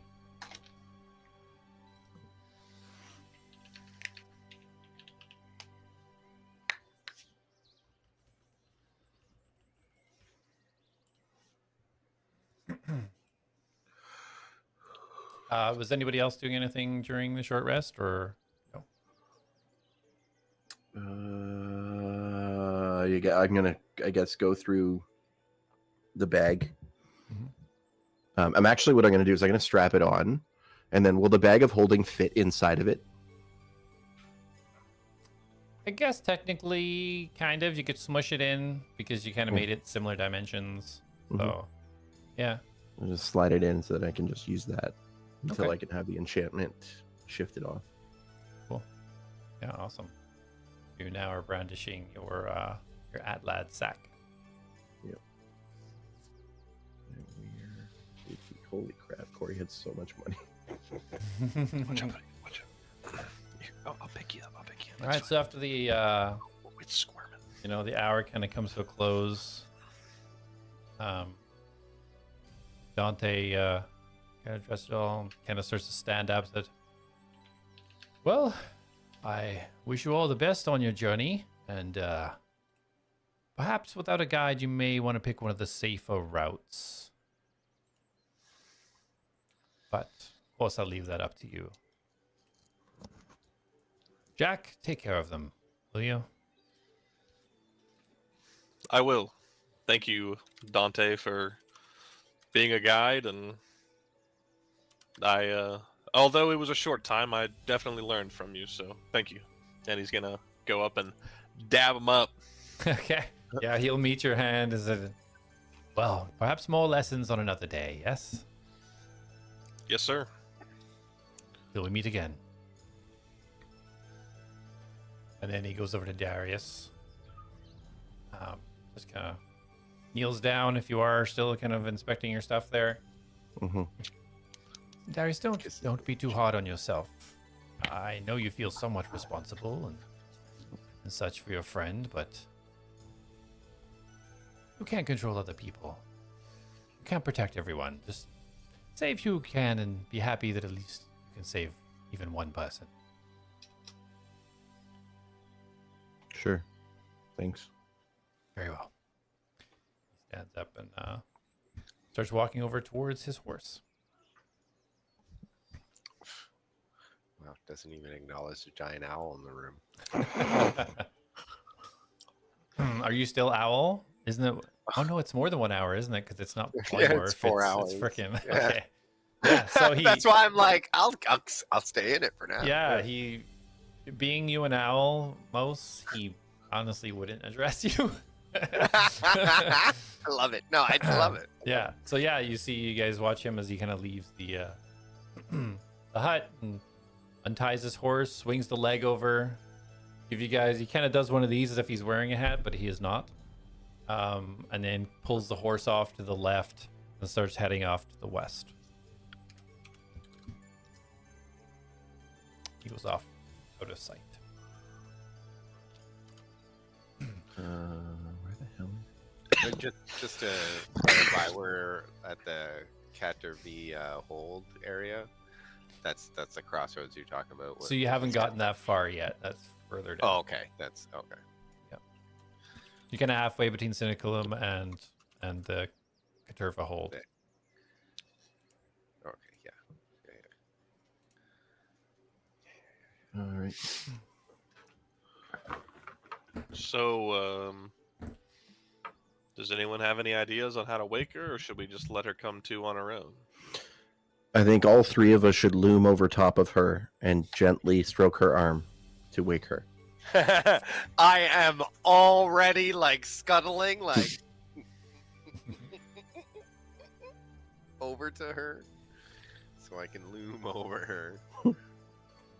I think just the owl is good enough. Do it slowly too, like creeping, just non-blinking beady eyes. So Before, after... oh, go ahead. Yeah, go for it.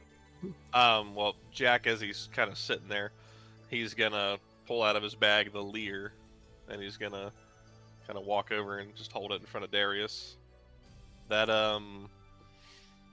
guy was using this, so I'm assuming it's pretty powerful, and it seems to be a musical instrument. So you probably know how to play this already. Okay. Figured you'd want to look at it. Sure. Thanks, man. He's just gonna kind of look it over, Hmm. kind of like like play it a little bit to see if it's actually in tune. Sure. Yeah, as you look it over, you see it's a beautifully made piece of artwork. It's got engravings all up the shaft. But these engravings, it's interesting because normally engravings are inset into the wood, but these engravings protrude outwards from the wood, almost like the carving in the wood that was done was around this to create this beautiful form across it. Yeah, it's beautifully structured, and it plays perfectly in tune. And he's gonna slide it in the bag, or a bag somewhere. Just put it away. Put it inside the bag of holding, inside the bag. Yeah. It's gonna be like Tarkov. You're gonna have 47 bags inside one bag, and Heck yeah, that's how you do it. That's how I sort loot in BGE3. Almos, about an hour later, as this is all happening, you do notice an eyelid, just for a second, open from the girl who's laying there. I haven't blinked this entire time. And I just go, "Ooh." Would we gather a signal from that? You all hear who?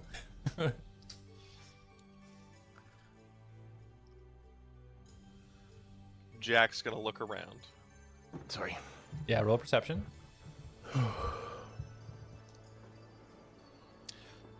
12 on the die. 17. 17. Okay. You don't see anybody, but you do see that like the female's breathing is rhythmic. You don't really see anything else.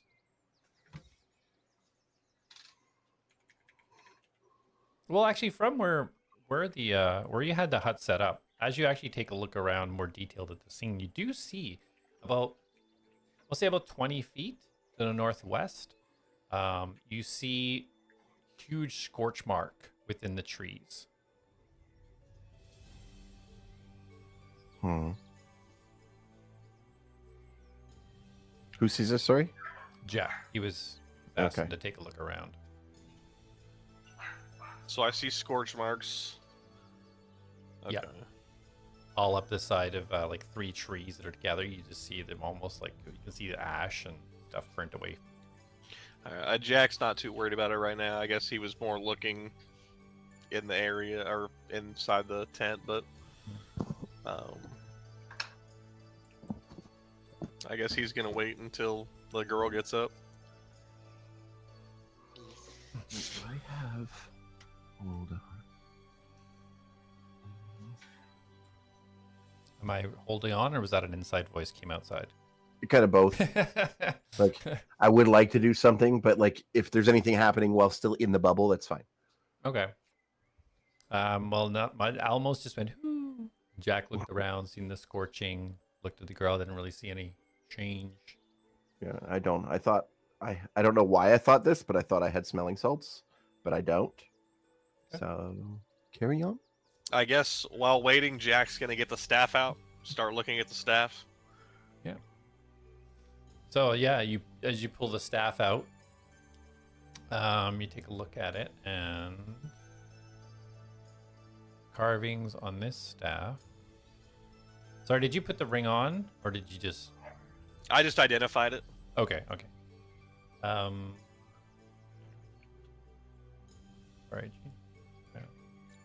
Right. So this staff has the carvings up the main part of the staff. Looks like forked tongues, and they're almost intertwined. And as it gets to the top of the staff, it almost spreads out into like a snake's head, like it looks like a cobra at the top.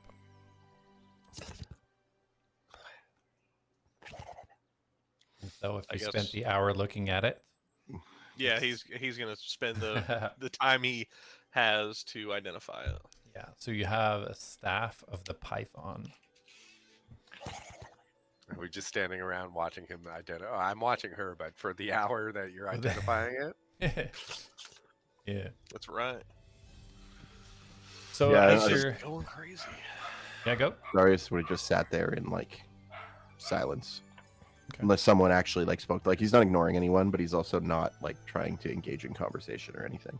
That's Gotcha. cool. Well, if time is like this person's not budging, then he's gonna get the dagger out and he's just gonna identify everything until his lady gets up. I got worried for a second there. Oh, she's not gonna wake up. He's just gonna slit her throat. You know, no big deal. You just see like Jack like holding something out, looking at it for an hour, and then going, "Oh, okay," putting it back in his bag and looking at something else. Oh, okay. Pulls the knife out. Whoa! So as you pull this the dagger out, the female in front of you all slowly opens both eyes now. Doesn't say anything, and just slowly kind of rolls her eyes side to side, taking in the view as she lays on her back. Do we notice she's opening her eyes? Yeah, you all see this. It doesn't look like she's hiding it. It looks like she's just staying extremely still and not moving, and just moving her eyes around to look. Jack slowly puts the dagger back, like, in his bag. Don't be alarmed. I'm a Drake Warden. I found you. I had a vision that you'd be out here, so we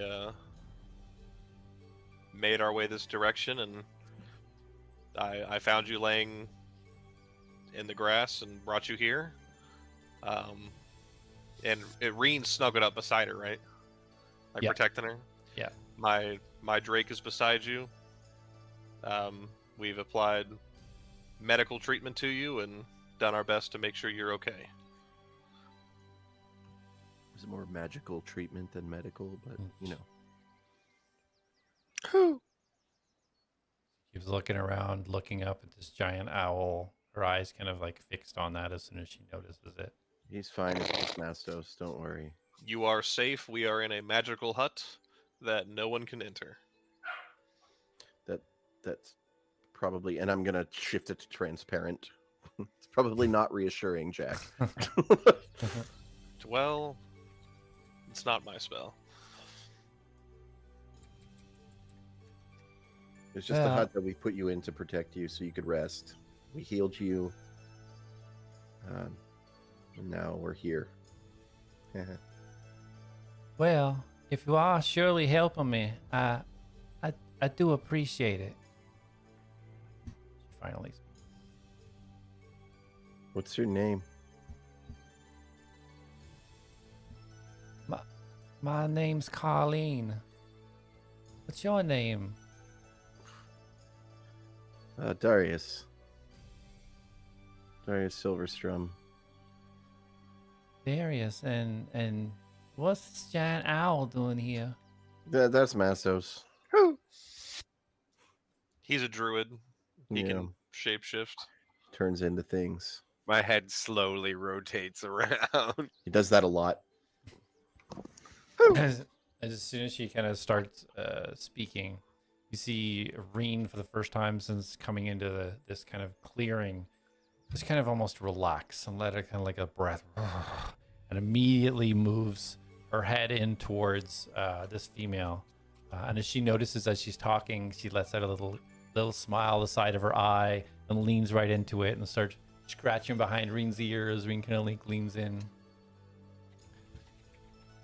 Well, I don't know how you found me, but I do appreciate the help. What's your name, sir? Looks over at you, Jack. I'm Jack. Jack Nara. Jack Nara. Well, that's a fine name, sir. A fine name. Strong. And this is Reen. And as he points to Reen. Reen. And then you hear. And Jack, you hear. Nice to meet you, Reen. Draconic. That's funny. Now, sorry, Miss. Your accent was a bit thick there. Was that Carlene or Colleen? Carlene.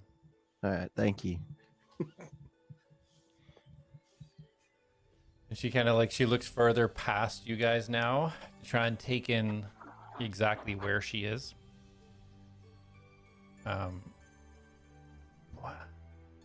Where are they? Are they still here? Who are they? That other I Drake don't- Warden and that goblin. Villian and Sunak, and no, they aren't here. Would I have an idea, like, based off her, like, when I found her, like, when I thought she was dead, do I know how long, like, I think she's been there? You can roll a survival.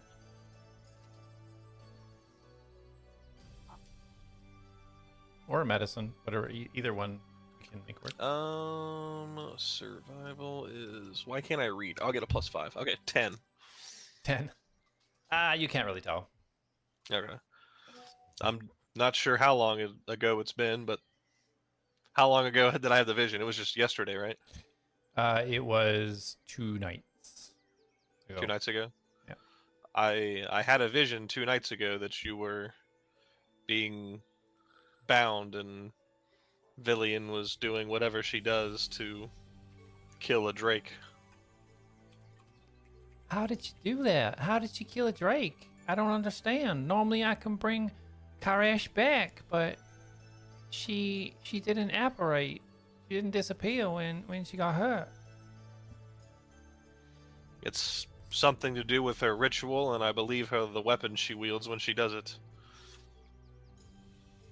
I've already had a run-in with her. And she starts looking around. She's like, "Where's your other friend? The one in the robes, the brown robes." She's referring to Dante.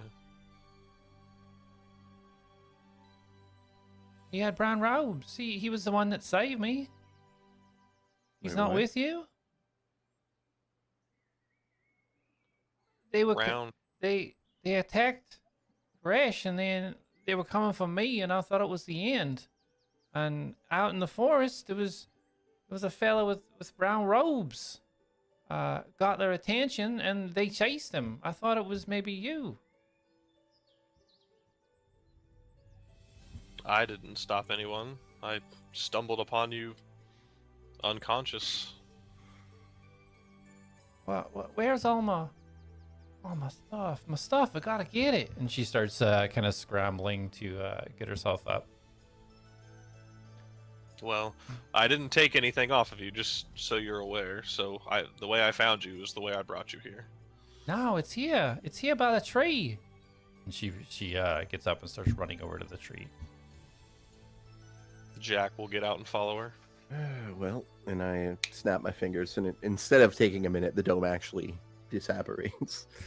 Okay. Almos, what are you doing? You're I muted. finally the There you go. dome's dissipated. Yeah. And I like slowly crunch out of my smallness. I'm like, ooh. So I stretch. She runs over to the tree and starts looking around it like, I don't understand. When they ran off, I tried to get myself free and I couldn't. I was gonna get all my stuff, but I thought I had it. It was right by me, What and I was it? grabbed it, and then just I don't know. I don't know where it is. What kind of stuff are you looking for? Well, all my stuff, my backpack, my bow, my swords, everything. The tree that she's looking at, is that the one near the scorch marks? That's the one that had the rope around it. No, the scorch marks on the opposite side, like leading away from the circle. Okay. I'm not entirely sure, but Jack kind of like looks to Darius, but we'll make sure you're safe while you locate it. I noticed a tree over here that has scorch marks on it. Do you think it could be over here? No, that's where they chased the fella, the fella in the robes that saved me. He drew them away, and the dragon, I don't know if they set him on fire, but he let Do out we a know big anyone breath. in brown robes? I mean, not specifically. You've seen a lot of people wear Okay. brown robes.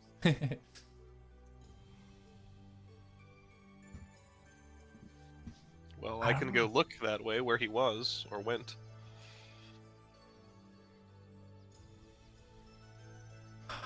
I just need a minute, I think. And she's just, she leans up against the tree.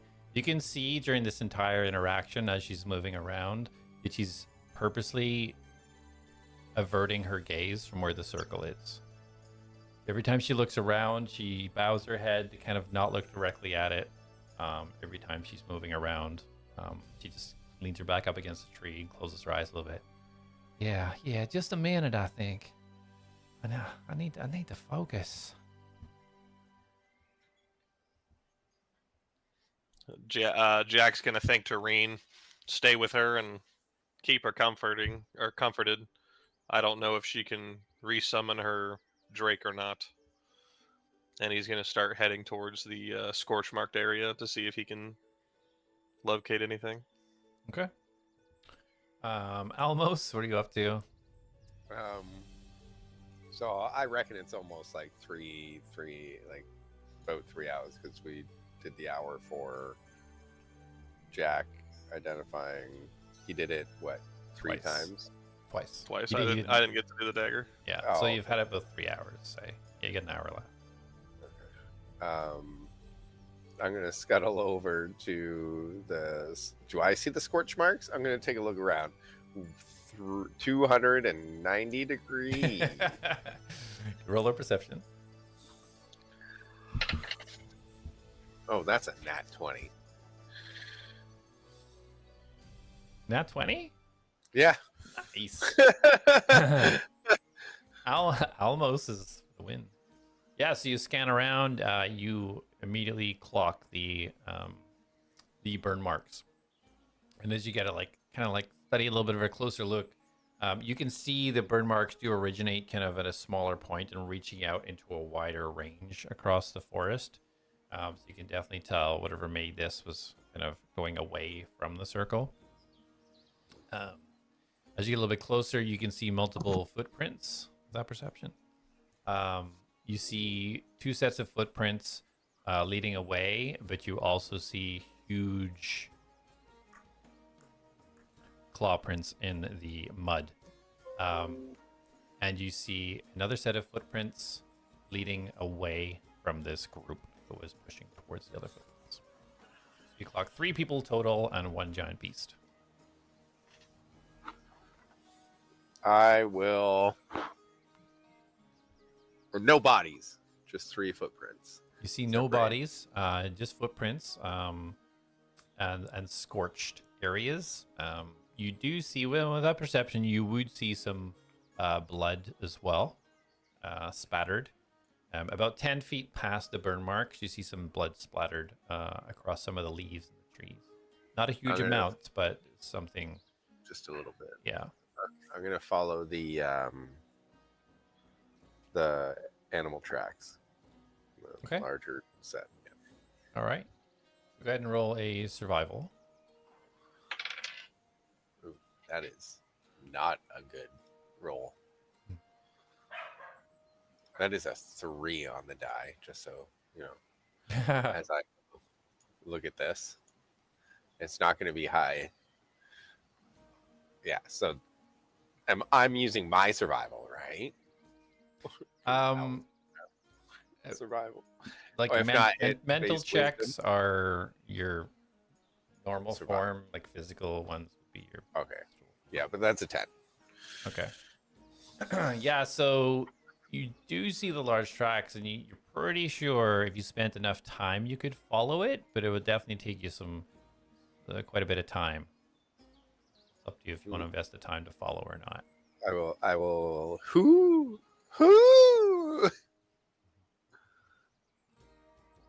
Darius and Jack, you hear this whoo coming from just outside the circle of the clearing. I Jack, don't know who. Say that again. You I said you were. slowly turn my head backwards 180 degrees. Jack, you said you were going out to look at the scorchings, right? In that area and see if I can get a feel for anything or find anything. Okay, cool. Yeah, so as you kind of go out as Mastos is hooing, if you want to roll either survival or investigation, your choice. We're gonna just do survival because I get a +5, so that'll be a 21. Oh, nice. Yeah, so you easily lock in. You see the smaller footprints and the slightly larger footprints of what you assume to be Sunak and Villian moving away from this clearing out into the forest, accompanied by very clear to you dragon footprints. A larger dragon, not adult, but larger than Reen. It's a drake. And then where this kind of burst of fire and scorching is, you see footprints leading to this point and then also away. A smaller set of footprints, you're assuming human based on the indentations and the size of it.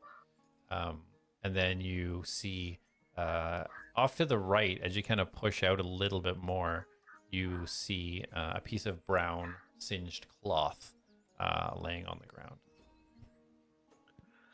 Jack will pick up the singed cloth, and if he doesn't see anything related to this other Drake Warden's supplies, then he'll just make his way back to them. Okay. Yeah. You don't see anything there.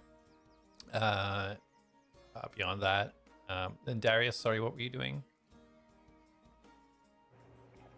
I just made a smart-ass comment at Almos, that's all. I'm just waiting for Jack to figure out whatever he's doing here. Okay. So you're just kind of watching them out there, check out the burn marks and everything. Yep. Okay. Yeah, so Jack, as you start making your way back, you see Darius kind of just standing, looking out. You do not see girl anywhere.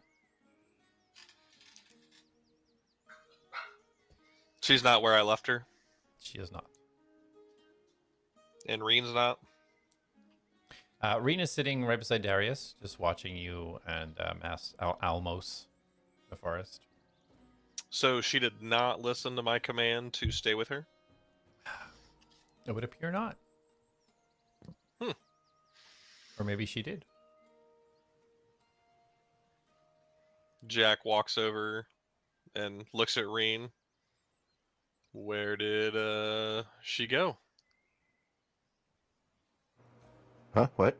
What? And she kind of tilts her head, and Draconic, you hear, she's still here. Mm. And then about 2 seconds later,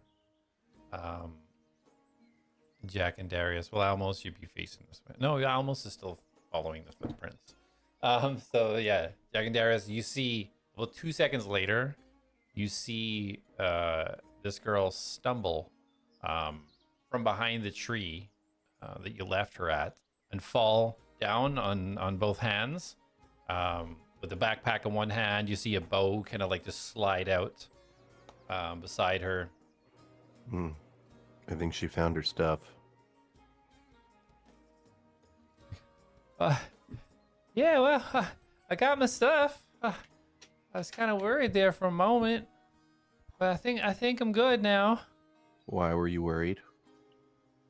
Well, because this is very important to me. I need how would I survive out here without it?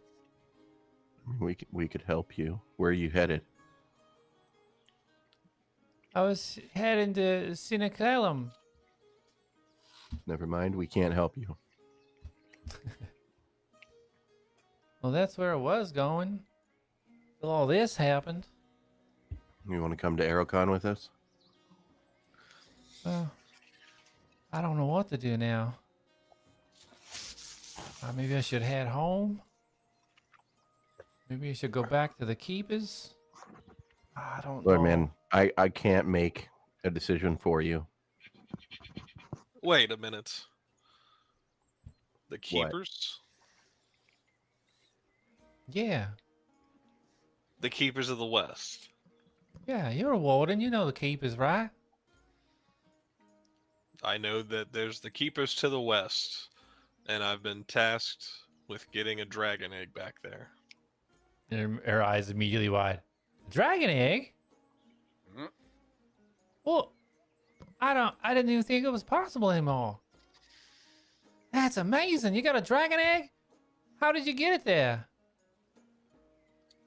We found it in a mine that went very, very further down.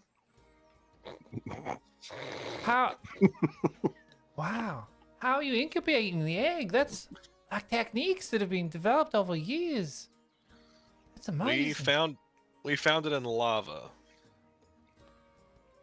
So it's a fire dragon. That's incredible. I ain't never seen one. Well, maybe I did. Maybe that's what it was. It was really a So- dragon. I'll show you the egg. That's not a problem. But if you were to go back to the keepers, what would they have you do if you've lost your drake? Well, they might be able to give me advice. It's the closest connection that we have to, you know. How far away is it?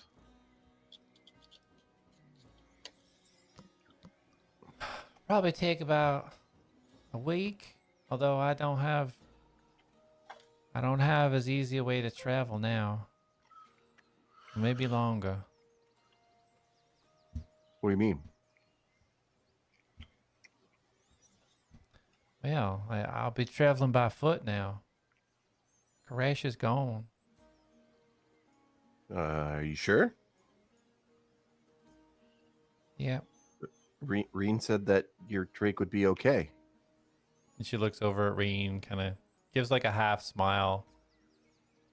Normally, that would be the case, but whatever they did, whatever ritual they did, it severed the connection that Koresh had to wherever they go. I think, and this death is a permanent one. I lost her. I'm sorry for your loss. Losing someone you care about. really sucks.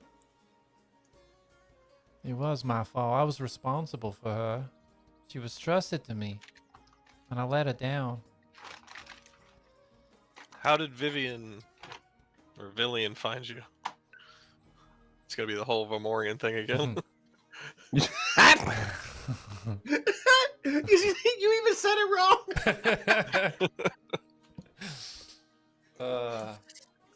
Well, I don't know how she found me, but the little goblin one took my backpack, so I hunted them down, and then they ambushed me.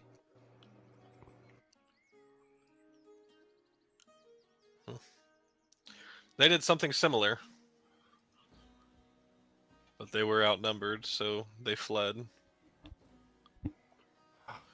I'm so stupid. I can't believe that. How I fell for such a thing. I got overconfident. I shouldn't have. I should have just let it go. Don't worry, miss. Everyone makes these mistakes in Darius' eyeballs, Jack. My head slowly turns to Jack because I've finally walked back to the group. Okay. You didn't want to keep following the dragon prince? No. Okay. No. Yeah. No, everyone's just stopped and no one's. I'm not going around By snooping. yourself. Okay. I'm Owl Most, not Detective Most. So yeah, as you can kind of come in at the end as this conversation's kind of piecing together. And as she is talking to you guys, she is putting her bow over her shoulder and putting her pack on and clearly getting herself kind of situated. So before you ran into them, what was your goal? What was your task? Well, I didn't have a specific task, but when I'm traveling around, I try to get rare fabrics and such for my family back in Crampton. And I send it back there so they can keep the business going. So, yeah, that's what I was doing. Well, speaking of fabrics, and he's going to hold out the singed, brown-robed piece that he found. Yes. Whoever this belonged to, I guess you owe your life to them, so... So she sees it, she quickly runs over. May I? And he just hands it over. And she takes it, bless. And then starts looking at it as she inspects it.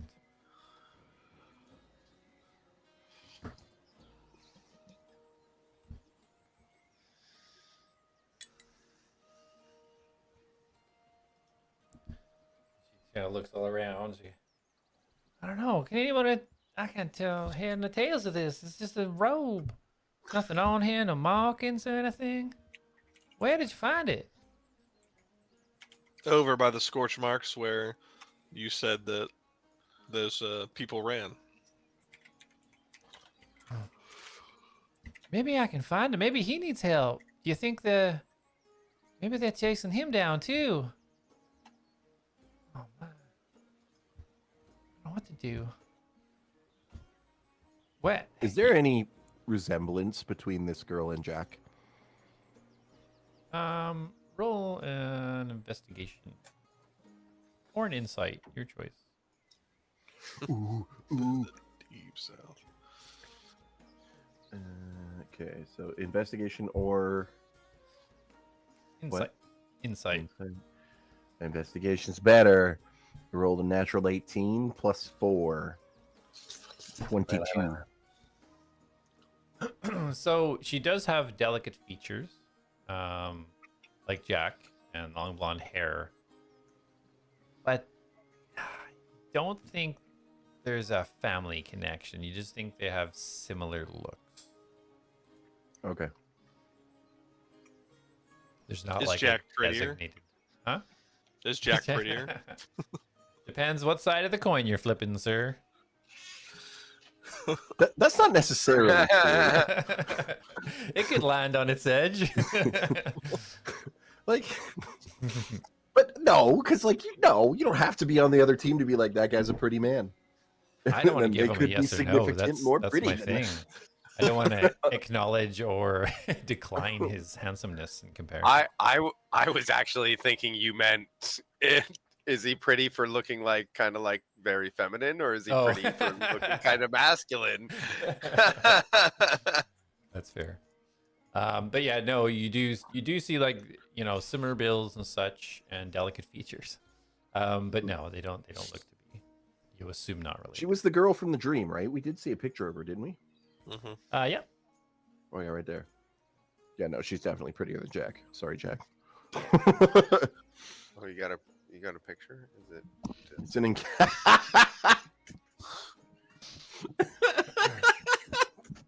that was creepy too. Hey, you got I a mean- picture? Let me. I mean, who? So yeah, so she starts kind of walking out towards that way. I'm just gonna check, see if I can find anything. I feel indebted to him. He saved my life. She keeps continuing to walk out there. Do you want to be accompanied for now? I don't want to impose, but I could definitely use the help.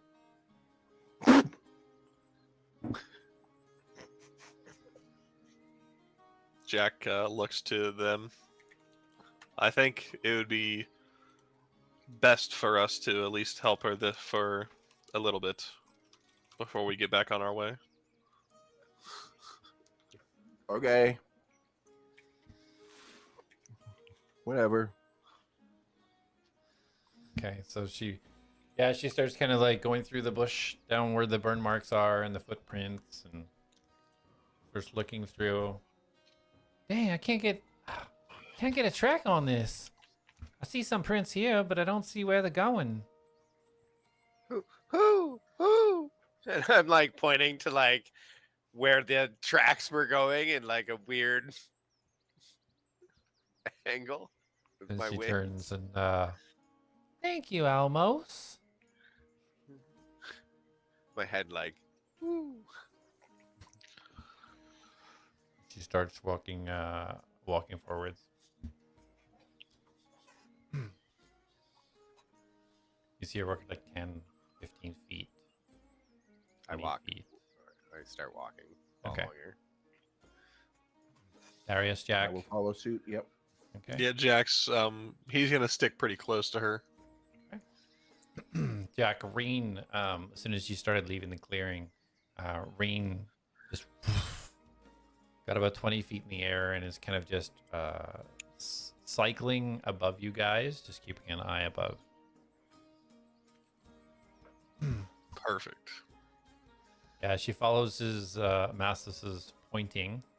Like, where next, boy? Where next? Show me. Show me. She thinks you're a dog. It's all right. Just wait till my thing wears off. Do I see? Can I? I'm gonna roll perception. Yeah, or investigation if you want to follow specific prints.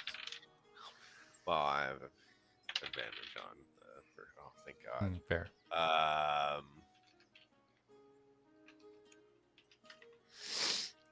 Yeah, sorry. That's a 16 on the die, and the perception is 7. So Nice. 23. Okay, awesome. Yeah, so you start leading her down like shimmy your giant owl form between the trees and the bushes, and tracking these prints. You see them keep continuing down. You see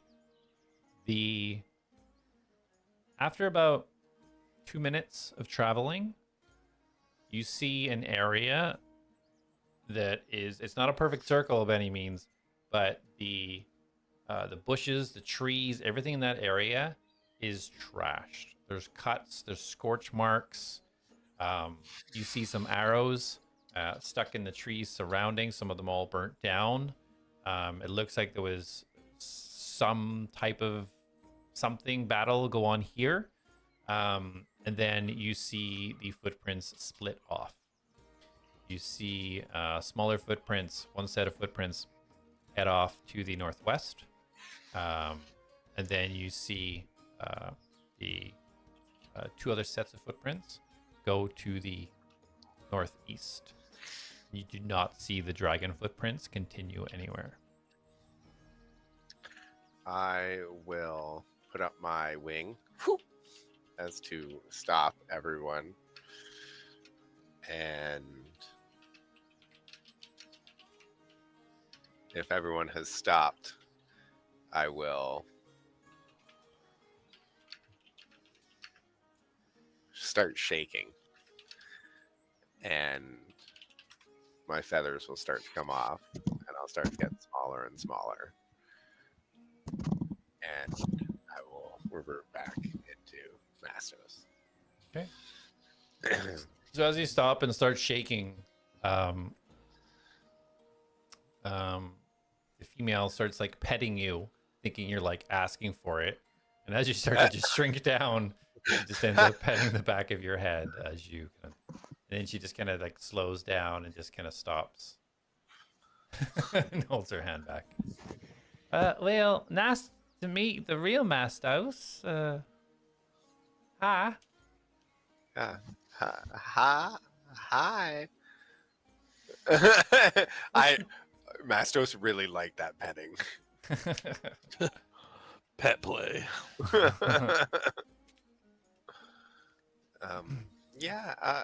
Sorry there. Hi.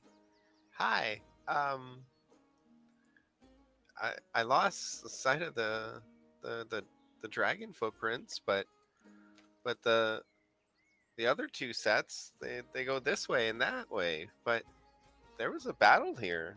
There are many signs, and it like clearly there's arrows sticking out of trees, and like the forest looks trashed. Yeah. And I'm just like, if no one was aware, I'm like, there's that there and over there. Excellent job, Mastos. You're really clued in on that. Thank you. You did a great job.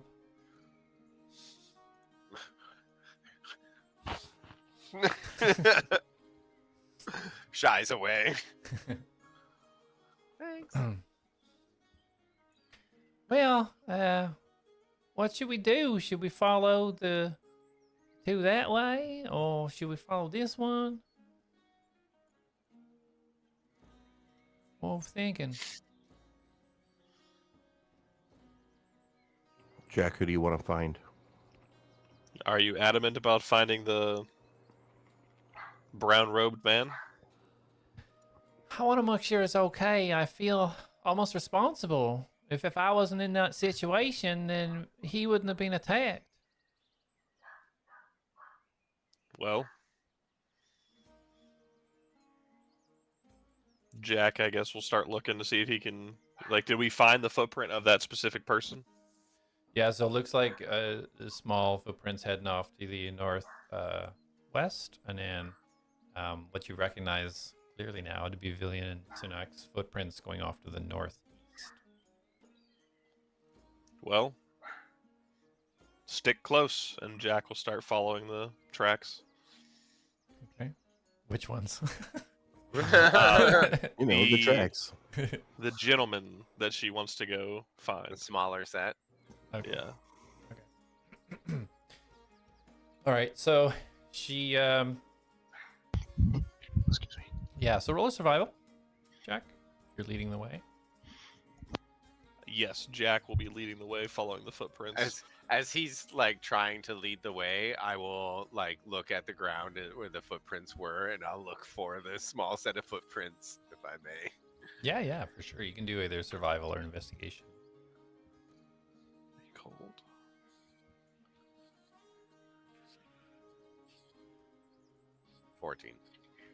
No, 13. 13. Okay. Why shaking?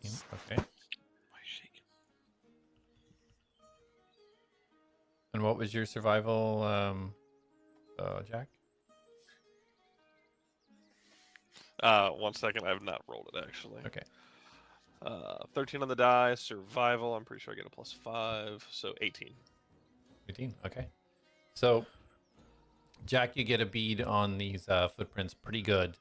Mastos, you notice that Jack has a pretty good bead, and you sniff behind, pretending almost like you're on exactly the same track that he that he's gotten. Like you're almost helping him. And yeah, That's from my help from behind. yeah, 100%. It's the moral support that does it. So yeah, you guys continue for like a good 10, 15 minutes. You guys want to do anything during this tracking through here? Specific? Darius is going to be talking to, I forget what her name is, and he's just going to be like, "So, how long you been a Drake Warden?" Just like shooting shit. Her name's Carlene. Well, I should probably come a little bit clean. My name's Dana. Dana Talk. I didn't know if I should trust y'all or not, but looks like you're gonna help me. So, my name's Dana. Nice to truly meet y'all. Well, then Now I don't should trust go you at with all. you. Way to go. Now I don't trust you at all.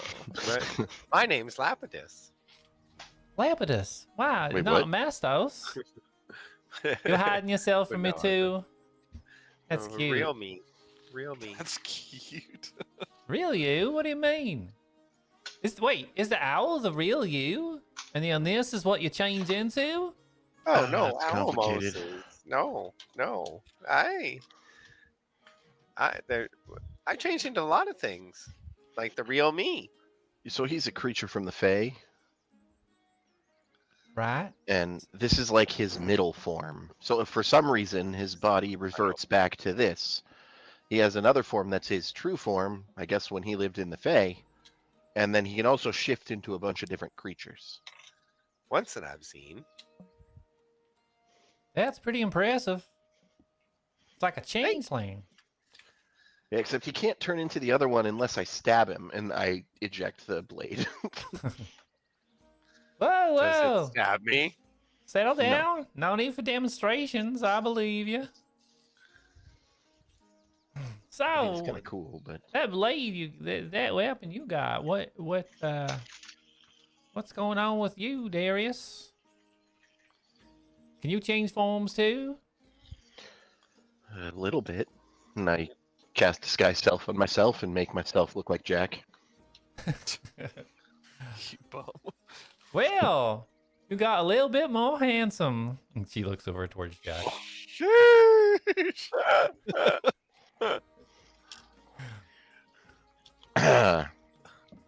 That's a useful talent. I hope you don't use it for bad things, Darius.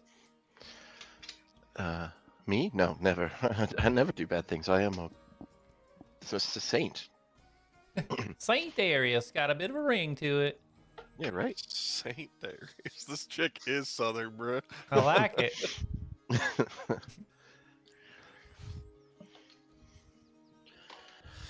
Well, I've been a So- Drake Warden for probably only about a year now. Pretty new. How did you become one? Well, was caught off guard a little bit. North of the Giants table. Bunch of rogue giants, and a Drake appeared and helped me. I was ambushed, and Karash helped me. Saved my life. Is that what happened with you, Jack? I mean, like, did Reen just show up one day? I wasn't fighting giants, but yeah, pretty similar story. I got jumped by some animals and got kind of overwhelmed, and she spawned, but was how you guys first saw her when she was really small, and we defeated them together. And then since then, we ran all over the place. And now she flies. Yep. Okay, cool. Well, So do I. yeah. Yeah, you can fly. You fly real well, Mastos. Lapidos. Alma. What should I You- call you? Just call me what I am at the current time. I'm Okay, Mastos cutie. Right now. You can be cutie. I'm blushing like.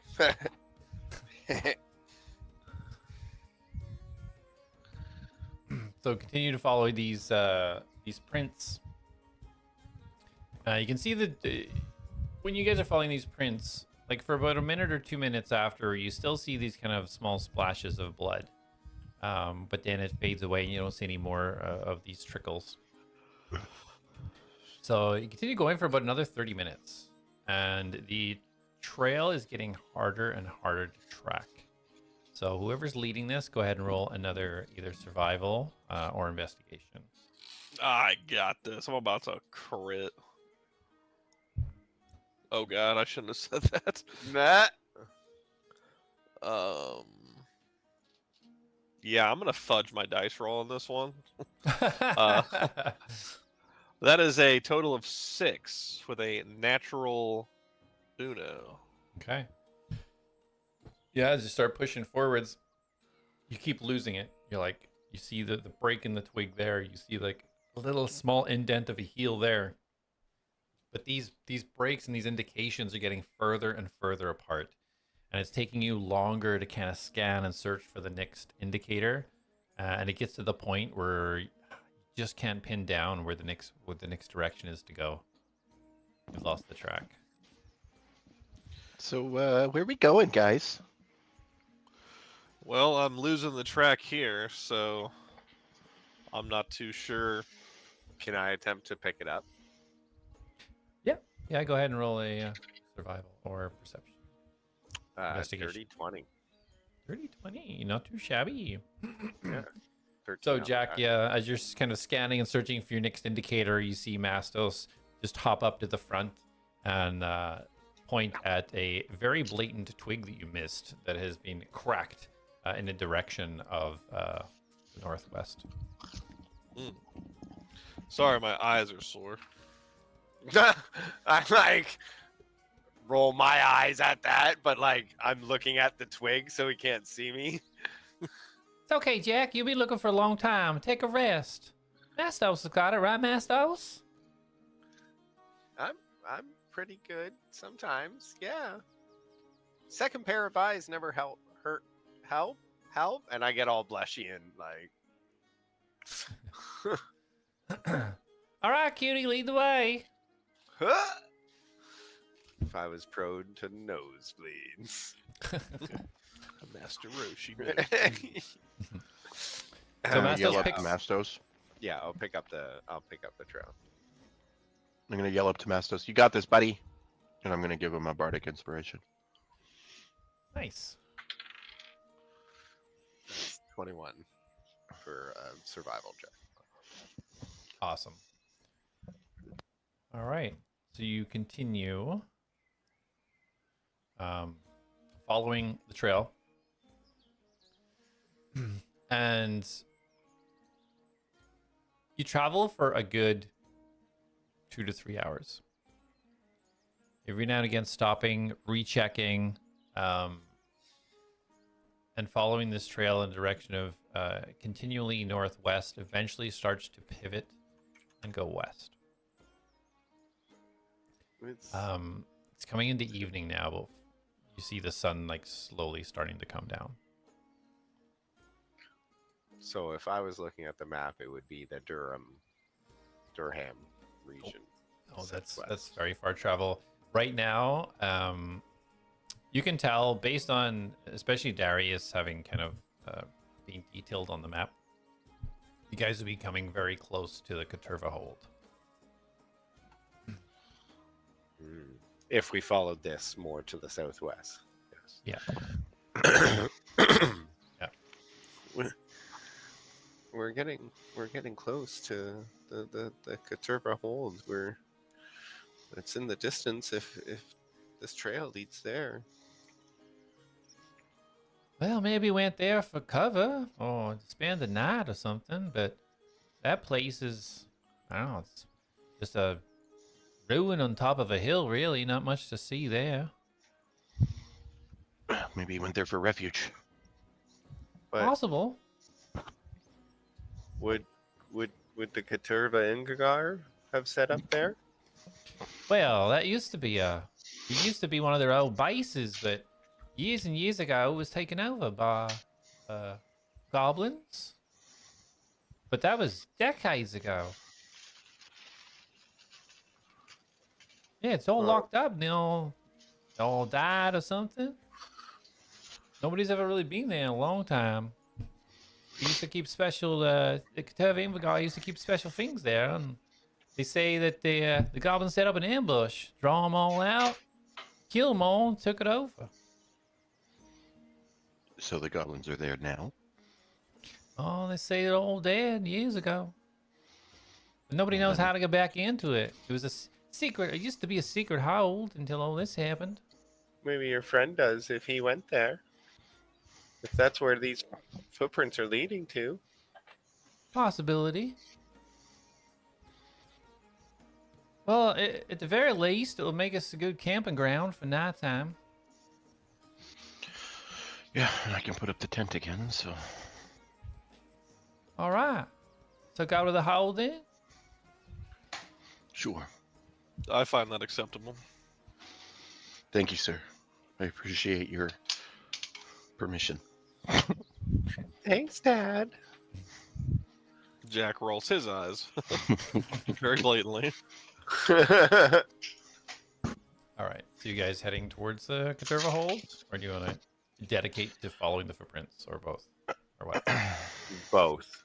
Okay. But I'm focusing on the footprints, so if they move or diverge from the Caterva hold, we can follow them. Because Okay, we're so looking, these footprints are her friend. Okay, so you're leading the way. Got it. Yes. All right, so if you could roll a 1d12 for me, please. Okay, I can roll a 1d12 for you. If I make sure I have the right, that's not the right dice. Where is it? Oh, there it is. Yeah, the 10s and 12s. I always struggle with them. That's a 9. 9. 9 on the die. Okay. You guys continue walking as the sun kind of slowly starts to go down, and the air gets a little bit more of a chill to it in comparison to the sunny day that you've been having. And Darius, Mm-hmm. you hear the voice. Says, "Hi Darius.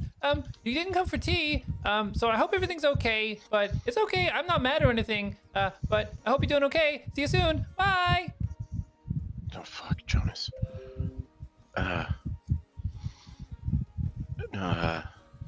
Yeah, everything's good. We ran into some unexpected delays. We are still coming, but it may be a few days before we get there. 2 words left. Sorry, Jonas. Okay, so your message goes through.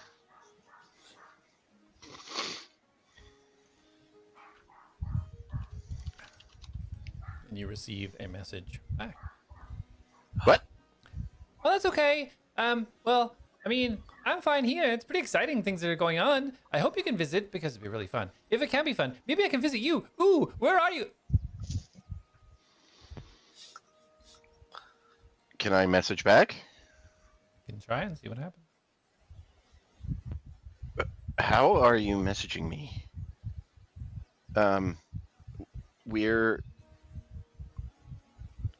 don't know where we are. We're heading southeast. We're heading southeast from Sinicalum, near Caterva Invigar base. Darius out. Oh, sorry. Hold. I'm done. Okay. Before you finish your sentence. Oh, sorry. I forgot this spell that I learned. It only kind of goes one way. So you probably can't reply until... Oh, you know what? I think Atlas knows this one. Get him to send it. Or maybe you can do. Oh, you've probably got really power...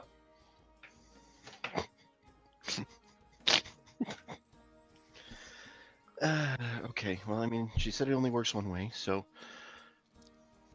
Jonas messaged me. I tell the group. Jonas? Who's Jonas? Yeah. My family member. Oh, you didn't say you had family. It's complicated. I think she's technically my sister, but she's also old enough to be like my mom. Well, who knows? That's weird. I mean, she's not my mom. Trying to like do the math. Like, Well, sorry, I didn't mean to interrupt. What? Go ahead, sorry. And she kind of steps back a little bit. 'Cause you Oh, were she's addressing just them. we were supposed to go visit her, and she she was worried, so she was just checking in.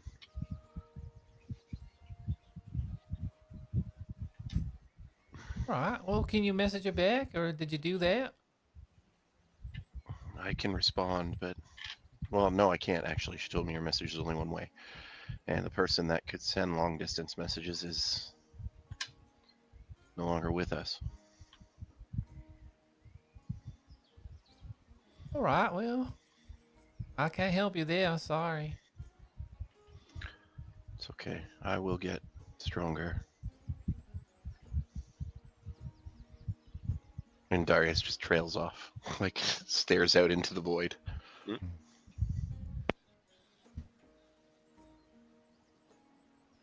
All right. So you guys continue. Sun now down. Darkness has come across the land. You guys looking at the map and trying to gauge. Who wants to try and gauge how far they are based on the map from what you guys have traveled? Who wants to do that? Can we know what kind of check it is? Jack will try. Go ahead and roll a survival. Perfect. it's your turn to shine. 18. 18. Nice. I shine everywhere. So, Jack, you take a look at the stars. You kind of take a glance back, gauging how far you've traveled, how quickly you've traveled, looking at the map. You think to yourself, probably about maybe another 4 hours of traveling based on this map, you would be at whatever this Katurva hold is. But as you're kind of looking in that direction, you see maybe about 10 minutes travel on your right. You see this kind of hill peak, and you see a small fire on top of it.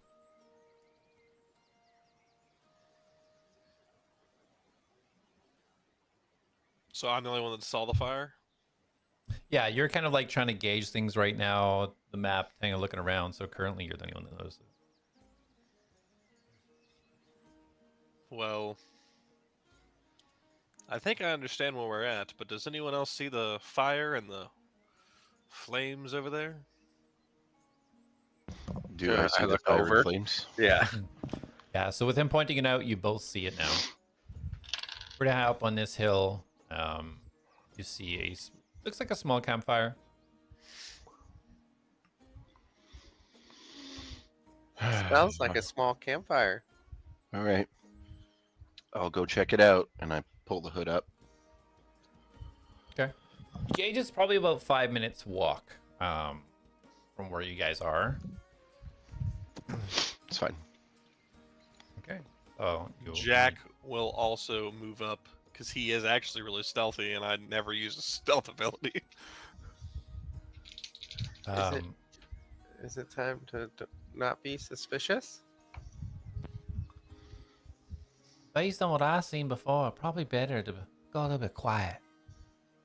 See Dana kind of get a little bit low and start moving forwards. As everyone starts to move forwards, I will cast Pass Without a Trace. Ooh. Darius, did you put your cloak up? Yep. Okay. Everybody roll a group stealth check, please.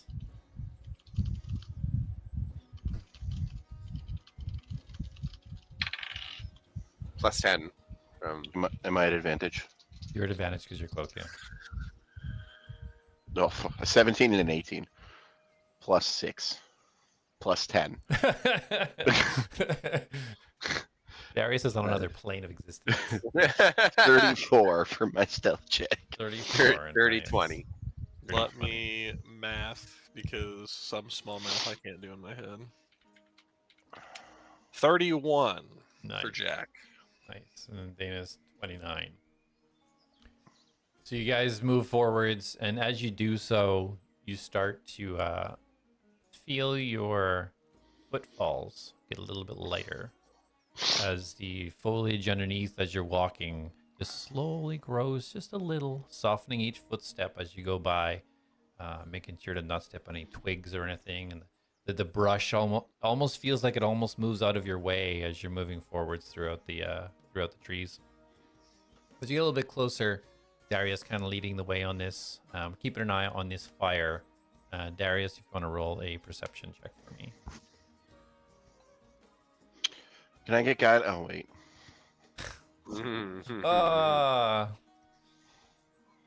That would be blast. He was saying, "Can I bless him?" Like, that's the wrong one.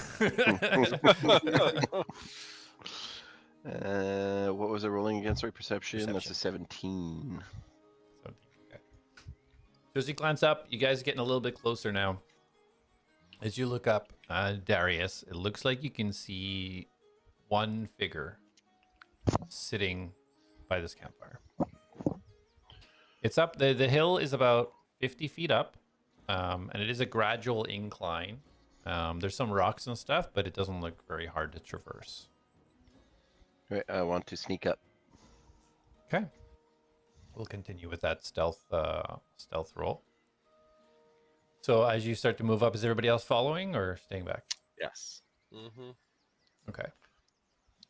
So everybody moves up a little bit closer. Don't be suspicious. Don't be. And Darius, you kind of leading the way here, so you get a good view of this older-looking gentleman. He has kind of long white hair, kind of bald patch, big goggles over his eyes. You count about 6 or 7 different backpacks kind of scattered around him as he is just watching a little teapot that's poised above the campfire. He's just watching it boil. He's just rubbing his hands together above the fire. You recognize him to be Gar. Yay! So I pull the hood off and start to approach. He doesn't even look at you. Yeah, good to see you, Darius. Good to see you. Come, sit down. 1 second. And he Everyone reaches else? into, while he says that, he reaches into one of his little pouches and whoop, pulls out a little short stool and sets it beside him. Hello, Gar. Or should I call you Garlight? Maybe full Gar? Oh, well, Full man. whatever you feel most comfortable with. Names not that important. It's the people behind them that really matter, don't they? Yeah. You're a little more than people, though, aren't you? Some of us are, some of us aren't. Are the rest of them coming, or are they going to lurk in the shadows? I will send a message. And just be like, it's safe to come up, it's Gar. Who'd you send it to? Pick one of you, like, it doesn't Repeat. matter. Pew, pew. Yeah. Just... I walk out because I would have followed him if he took his hat off. Okay. Like, Yeah, bro. Yeah, Yeah, so Jack you go to turn to send your message, and Mastos is just right there. Already. I send the PI. message anyway, right? Yeah. Yeah. And Dana does follow you guys about 5 feet behind, though. She's keeping like a cautious distance. You guys move up. Well, hello, everybody. Please I don't have seats for everybody, but please have a seat if you wish. I put on some tea if anybody's thirsty or needs a little bit warmed up. Jack's gonna go plop down by the fire, Indian style, and Reen will get up right beside him. So, Gar, you travel all over, right? Yes, I do. Met any interesting people in your travels? I was so gonna ask the same question. I would say that I meet too many interesting people on my travels. I'd like to meet less interesting, actually. Fair enough.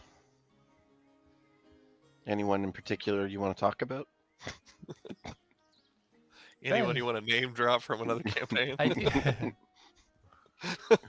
Well, I must be honest. I was waiting for you all to get here. He kind of looks Oh. around. Because you're new, though. However, nice to meet you. I'm Gar. Well, No, he would nice have to met meet you. Nastos. I'm Oh, her. Dana. Right. I How forgot do she you was here. do? And she like bows down. No need for such pleasantries. Have a seat. Have some delicious tea in a moment. And Dana does sit cross-legged down beside Jack. Has it been a week since Gar gave us that like fortune that Jack was gonna die? Has it? You keep a track? Of course. That's why I asked. It has not been a full week. No. Gotcha. I wanted to give my condolences for the passing of your friend. Oh, Well, thank you. Still a bit new. He's just staring into the fire as he says this to you guys. I'm staring back into the fire. Tell me, when you bounce back and forth, do things change? Different outcomes? Different things that were supposed to happen but don't happen? From time to time, there's things, yes. I can't have an effect on anything that's previously happened that is going to happen. But time is interesting like that. It's like threads, you see? Groups of threads, they travel together. But on occasion, they become dotted, you see? All together. A dot. What happens with that dot afterwards? It could change. Sometimes the threads that came together, not all of them leave. And if one thread was to be cut, perhaps a different one cut instead. He died instead of you.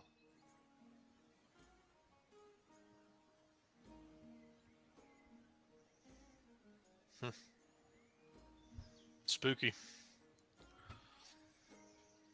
We all make our choices. We all have to live with them. Sometimes the choices are outside things that you could really see. Atlas was a good boy.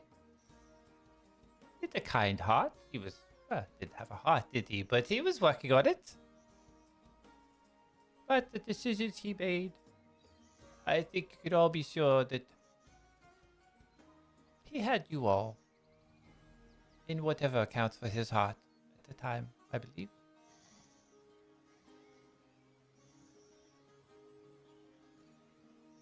I agree. I trusted him. I still do. That's very wise, young Jack. Very wise.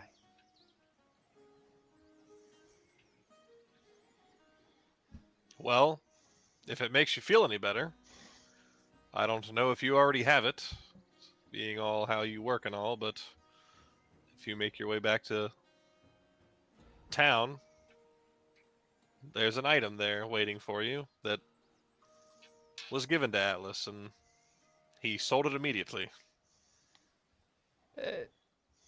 An item? Yeah, a he staff. interesting, because he did send me a message saying that he wanted to meet me, to give me an item, but I never heard from him after that. Maybe perhaps that's what it is.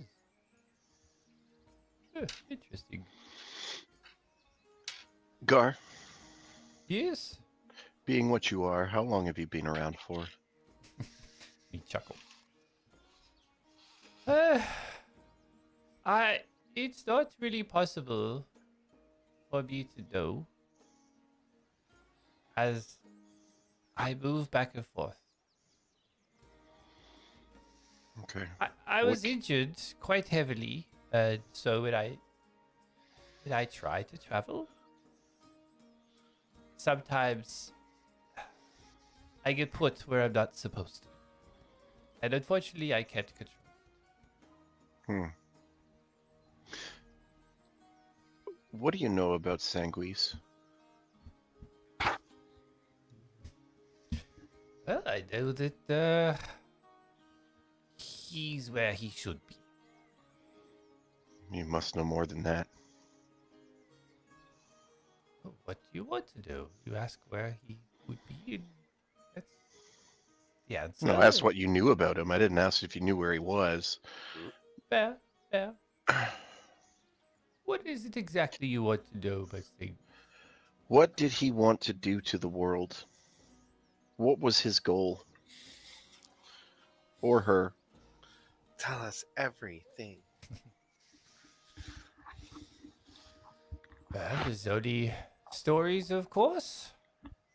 I'm not Come part on. of the how would you say, the upper echelon. But the freedom that the mortal player enjoys to make the decisions that we all make, that's what really gives it life, you see. The mortal plane was the greatest creation that the deities ever had, and he didn't see it that way. He feels they all should worship him and do what he wants. And that type of control goes against everything that the mortal plane was created for. So, yeah, to be stopped, and they stopped them. I see. What do you know of my father?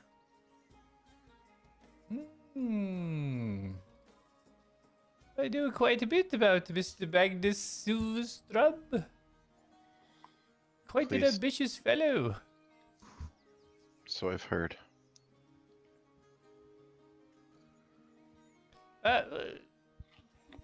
He's a bit of a mischievous one. Always up to no good. How so? Well, this stupid thing with this trio tried to be all with a little name and everything. Oh, sorry, bad lad. Yes, but anyway, this group having a name and being all malevolent, tried to return Sigurdsson to this plane from his star prison. That's a big goal. Stupid one, but a goal. Huh. So Siko-sen is a different god than the old one. Oh, Sigurdsson. And he chuckles a little bit, kind of leans forward his chair. Yes, not the same. Not the same. What is he the god of? Sigurdsson. Oh, the bloodletter. Jesus. It's a she, actually.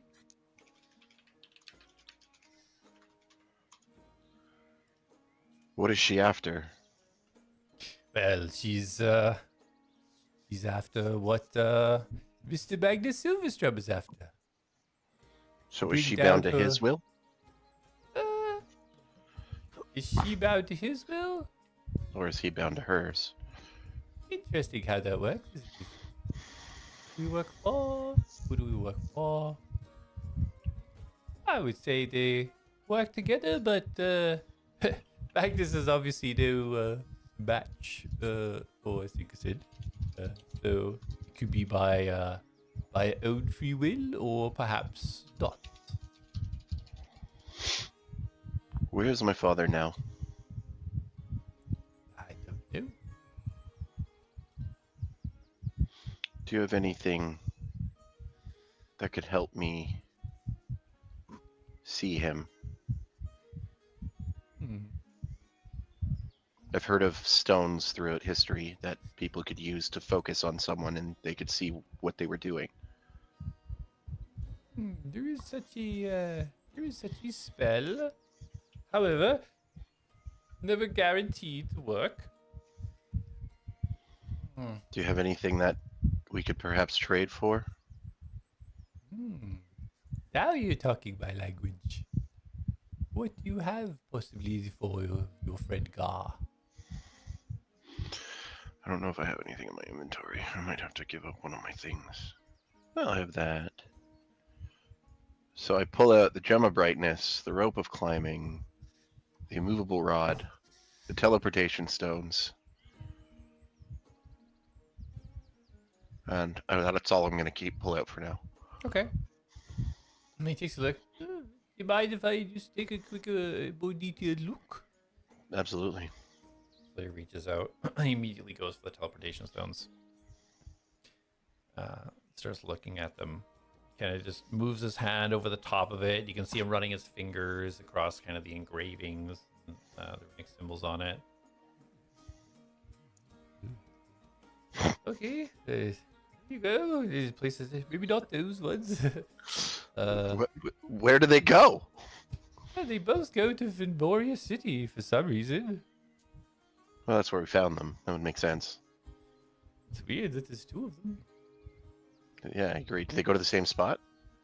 They don't. That's what's strange. It's Vinboria City is but in two different areas within the city. Yeah. Well, Okay. I feel bad calling it a city. That was all Lord Vinboria's thing. It's more of a village. Yeah, I agree. Shucks. What else have you got here? And he starts taking a look at the rope. And what else did you put down? Rope. The rope, the rod, and the gem of brightness. The immovable rod? Yeah. Okay. Well, this rod people are always looking for, so maybe not for my collection, but it might be easy for me to trade it for something else. Let me see here.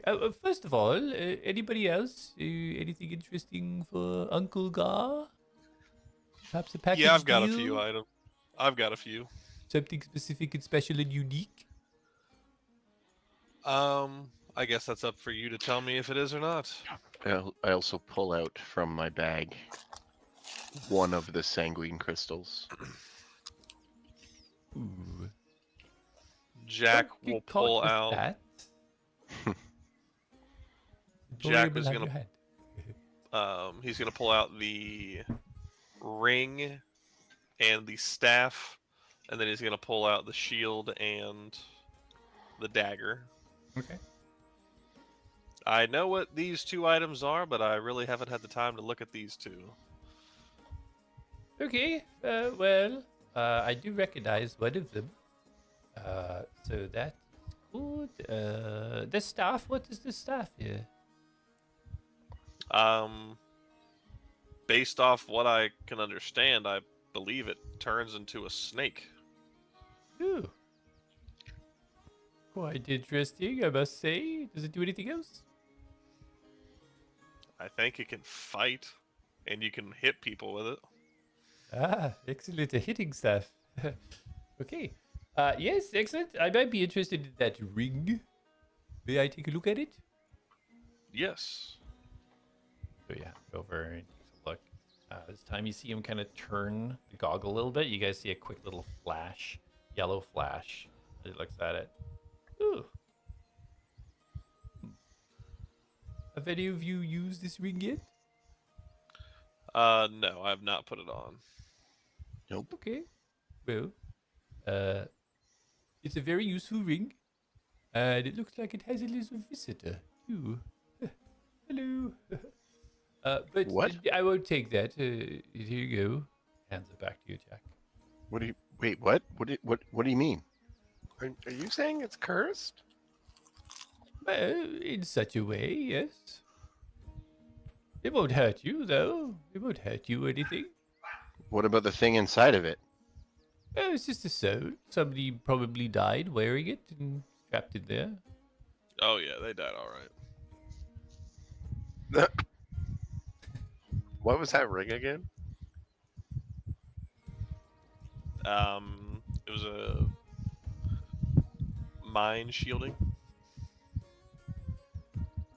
Let's see. What else goodies do we have? So staff, the ring, the dagger, And the shield. Unfortunately, those weren't too much interest to me. I appreciate it though. Can you tell us what they are? Well, I can do it so many times that I kind of want to wait just in case of something special that I want to see. That's just a shield. I see no magical eminence from it. Looks like it's a little bit stronger than normal, but I don't see any magical components. Understandable. Well, with this ring and this staff on the table, you got anything? Well, we'll see what you all have, and maybe I could do a little bonus package, put something together for you all. If there's something specific you need. Need or want? We're I do have these, and I pull out the Pearl of Power. Ooh. I could myself always use these. Yes, anything else you have, Very Bastos? valuable. And I like hold on to it tight.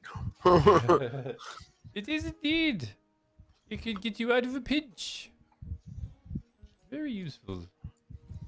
I go to pinch Darius. Dana staying Doesn't quiet move. during all this. She's just slowly kind of petting Green, just watching it all unfold. Jack looks to her. Gar here is really familiar with magic items and likes to trade. If you have anything that you might need or want, he probably has it. And he likes to trade rather than to be paid. Well, I don't think I have anything that I could let go of. I only really carry what I need on my journeys. I appreciate it, sir, though. Very nice to meet you. Well, we have a good bit of stuff, so don't be shy. You could throw something out there, he might have it. What? Well, I'll think of something. And she kind of like just goes. She starts staring into the fire. Kind of her eyes go a little bit glazy, clearly kind of thinking off to something outside of the conversation. Okay, well, let me just take a look here. And he starts rummaging through one of his packs. Well, where are you? I mean, what's the current situation? Where are you heading now after everything that's happened? I look at Jack. I'm like, are we going to Arokan? Where are we going? Well, the vision brought me to her, and he looks over as she's staring into the fire. And we found her. A long way. So you That's say, sorry, you said by a vision? Yes. You know the vision. So We all had one. interesting. What's Yeah. have you ever considered what visions are? I assumed they were like tellings of the future. Where do you think they come keyboard. from? I don't know, a higher power? Hmm. Atlas followed this sparrow thing, and now I'm gonna wear it on me. See, this is what's very interesting, you see. He stops rummaging in his bag. There's many, many important things happening at once. You know, for so many decades, there was barely a ripple in the water. And now, seems to be wave after wave. You know what this means to me? This means to me that my aunts and uncles are implementing some influence. And that is not a good thing. It's an unspoken rule, but it's understood between any entity from the blessed realm not to influence the lives here on the mortal plane. That you're a gift from a follower to reward devotion every now and again is expected, mainly harmless to the overall growth of the realm. Such great influence, however, will bring attention to themselves, and taking that sort of risk gives me concern.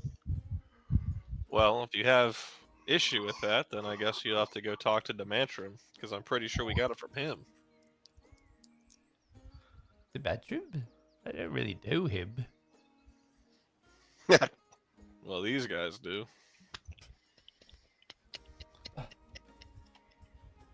It's you know those when like somebody says something with on the end, they're like, "Shaver, I barely know her." So that's what the Mantrum, I don't really know him. Yeah, I didn't think about it. Well, all I can say is that there's something bigger at play. You understand, each of you, and he points to the 3 remaining outlads. It's not by coincidence that your paths have led you here. It's not by coincidence the events that have occurred have unraveled. It's not coincidence that you are all here right now. What are you saying, that our lives are on rails? Not We're at like a all. minecart? Or that you're planning it all?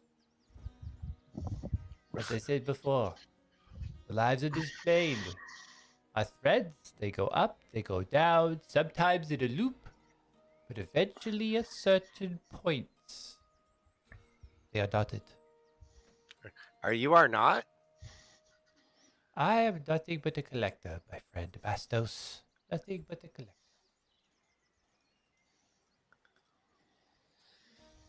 I do want to give you some more information.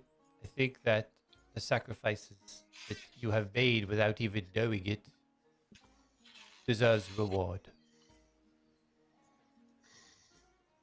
And I want to talk about Centaurium. You know, when magic returned here, there were a few places that tried to sail over the waters. Again and again it made failure.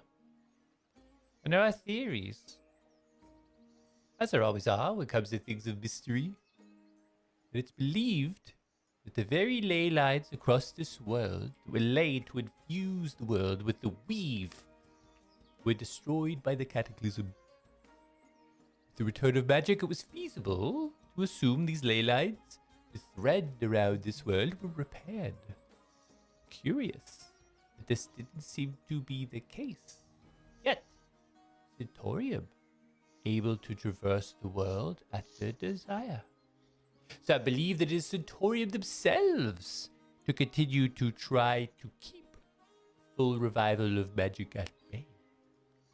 That the very ships they send across the ley lines are using technology or magic to keep these lines from coming to full restoration. This is all, of course, theoretical. One could also say that Centaurium is the place trying to bring unity to the world and helping people and towns that are not so full of resources. The stranded islands, giving them hope. Everywhere, of course, is limited on resources, so they can't just bring everyone to the mainland. That would quickly deplete the resources that are available there. So some say they are doing what they can within reason to help this world. You all have to make your decisions. What you believe to be true, what you believe to be guidance, what you believe to be deceit. Regardless, I believe you are all here to make these very important choices. Why is that our choice? I think you could all agree that what has happened to you all is not normal, not your everyday. And so, going based on that notion, you're being guided. quite gentle hands.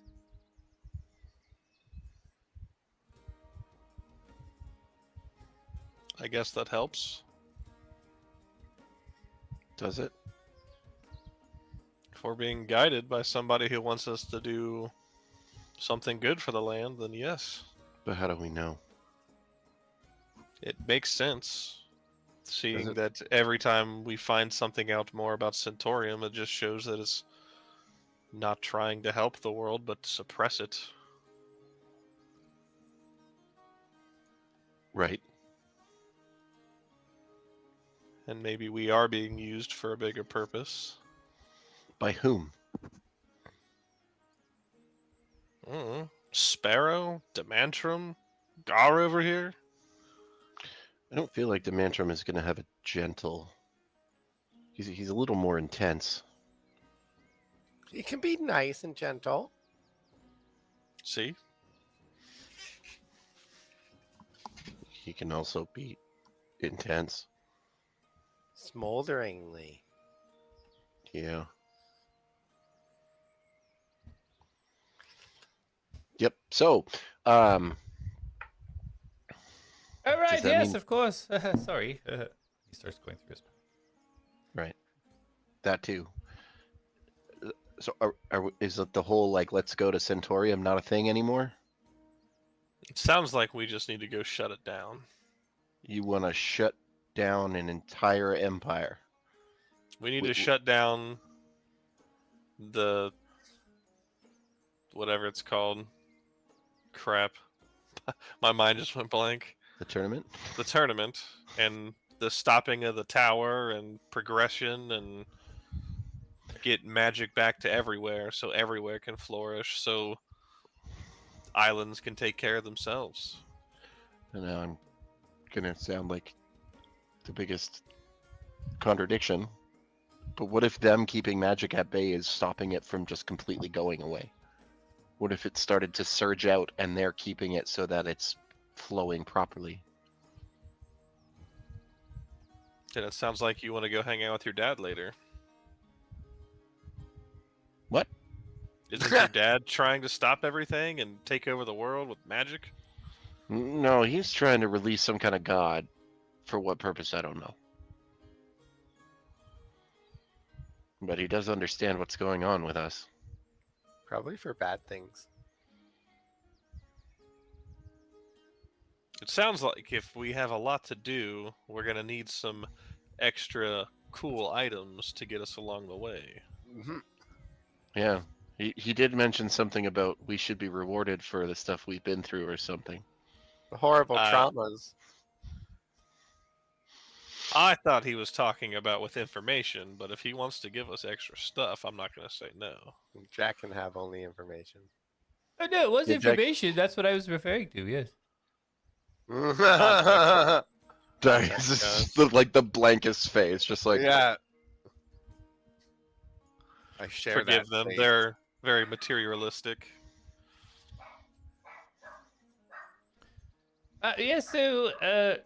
And he pulls out a scroll. Zedarius, this unfortunately is a one-time use, but this is a very high-level spell. And it's not guaranteed. They have a chance to resist your imposing eyeballs. But it is a spell of scrying. Use it wisely. You can only use it once. Understood? yes, sir. Okay. And keep your items for now. This is... We've all been sacrifices. And although I can't influence... Here you are. And Thank you. scroll is fine. He puts it in Like- the bag and starts picking up his stuff. I'm like right beside Darius, like expecting something. Like holding his hands out. Yeah, just slowly rising them up. Holding his but- hands out, smiling, just Bastos, do you have any special requests? Anything you would like? Not saying I can accommodate, but you could at least ask. No, not really. necklace of wishes. Can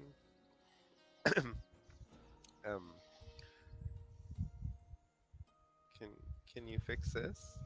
And I pull out the broken gem, the broken key, Okay. and I unwrap it. Yeah, he kind of looks at it. Like, I'm sorry, that's one of those items. It's once it's fixed, no amount of magic could put it back together again. You said once it's fixed, it can't go back together again. Yes, it can be fixed once. Once it's broken, I misspoke. Oh, in a different timeline, you didn't. Oh.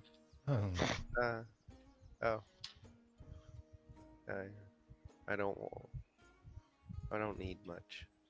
I put that back, wrap it back up. Are you wearing your necklace? The Bulgars, yes. Yes, I Okay. am. So. And it's attuned.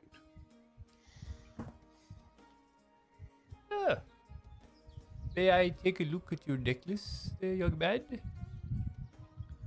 And I hand him my necklace. Okay. Takes Bulgar's necklace. Did you know that this is missing a piece? He holds it up and shows you the teeth and then the one slot where there's no tooth. I thought about it, but I didn't want to put one of my teeth in. If I shifted, and I think that's still my teeth. I don't want to lose one. Oh, you silly little satyr. He ruffles your head. Oh, this is a specially constructed magical item. You just can't put any tooth in there. Silly. So glad I didn't try. Oh, all right. I didn't know that. Indeed. Okay, just give me a moment. I think I got just what you need. Starts rummaging through his pack. He can close his eyes for a second as he lifts his goggles up. And as he does, you get a good view of his eyes, which you don't usually use. He has his goggles down. And you see one eye has this big scar right across the right eye. And as he opens, it's almost all completely white. The other one, a nice piercing blue. He kind of looks up and then pulls out this sharp kind of hook of a tooth. Here you go, yes. And as he puts it in and twists his tooth, it almost looks like it had threads in made for it. And as it does this, it doesn't make a click. It makes a hum almost immediately. Then it fades away for a second. Then he just reaches over and puts it back over your neck. Here you go. Finally complete. Mr. Bulgar will be happy. Thank you. Thank you. And I'm like trying to look down at it, but it's like around my neck. Mr. Jack. Was there something specific? My old mind is quite forgetful. Did you ask for something? Oh, I mean, yeah, I've got some cool ideas now. I fought this guy the other day named Dante, and let me tell you, every time I went to hit him, Yes. it's like he moved, and I like missed. It's like he displaced himself away from me. Oh. And then, so maybe moving like that, or having something like that, or since Atlas is gone, something that I can just kind of like have to myself to heal myself. I don't know. Like I don't know. Like what if I lose an arm? I Yeah, could. that would be most unfortunate, for sure. Yeah, but something that could like I don't know, grow an arm back or heal myself. Just to be clear, Jack, Atlas couldn't grow your arm back. I don't know what all he could do, but I mean, all that would be super cool. But what about? And I already forget. Is it Diane or Deanne? Is the Drake Warden's name? Dinah. My name's Dinah. Dinah Talk. Dinah. Is there any way we could find something that would allow her to get her Drake back? He kind of he looks at you. What do you mean Drake back? Where is the Drake? Her Drake was killed by Villian. Somehow they severed the connection between her ability to summon him or actually killed her Drake. And I know, as a Drake Warden, if I lost Reen, I would be lost. And I'd give up all I had to get that back. So I can only imagine how she feels. So if there's a way we could get it back, get her back, I'd give up all of my special magic items for that. You say this to him, and as you mentioned, Villian, he twists his head just a little bit, and you see his little elfy pointy ears start twitching. It's quite admirable. This Villian, she has a unique item that I would very much like removed. If that could be accomplished, if you could get that for me, well, I would go to the bottom of my vaults and get anything that you may need. She possesses a Fey server dagger that should not be here. And that's the dagger that's allowing her to kill these drakes. This is the dagger that the Crimson Ark had developed. They made it from... Turns his head for a second and like takes a breath before he says, from severing the connection that Fey beasts had to the realm. That's where I found our friend Jasper, trying to help his cats. They were part of the experiment developing this weapon. Villian has been using it to kill these drakes, sever them from their homes. I'll get that dagger. I would be very pleased if you could, and I would most definitely, not directly, of course, part of my way to help you, but help you however I could that would not directly help. That makes any sense. Do you have anything that could get a drake back? Short of, I don't know what magic, wishing one out of the thin air.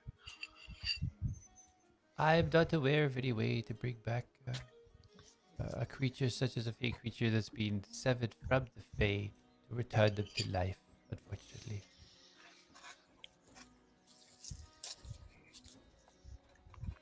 The Mantra might. Yeah, it's not like we can just talk to him now. That's also true. Well, those other two ideas are the other thing I had, so whatever you think you can do. Maybe perhaps I might have... Oh, you already have a special ring. You don't need another ring. I have a see. necklace, I thought.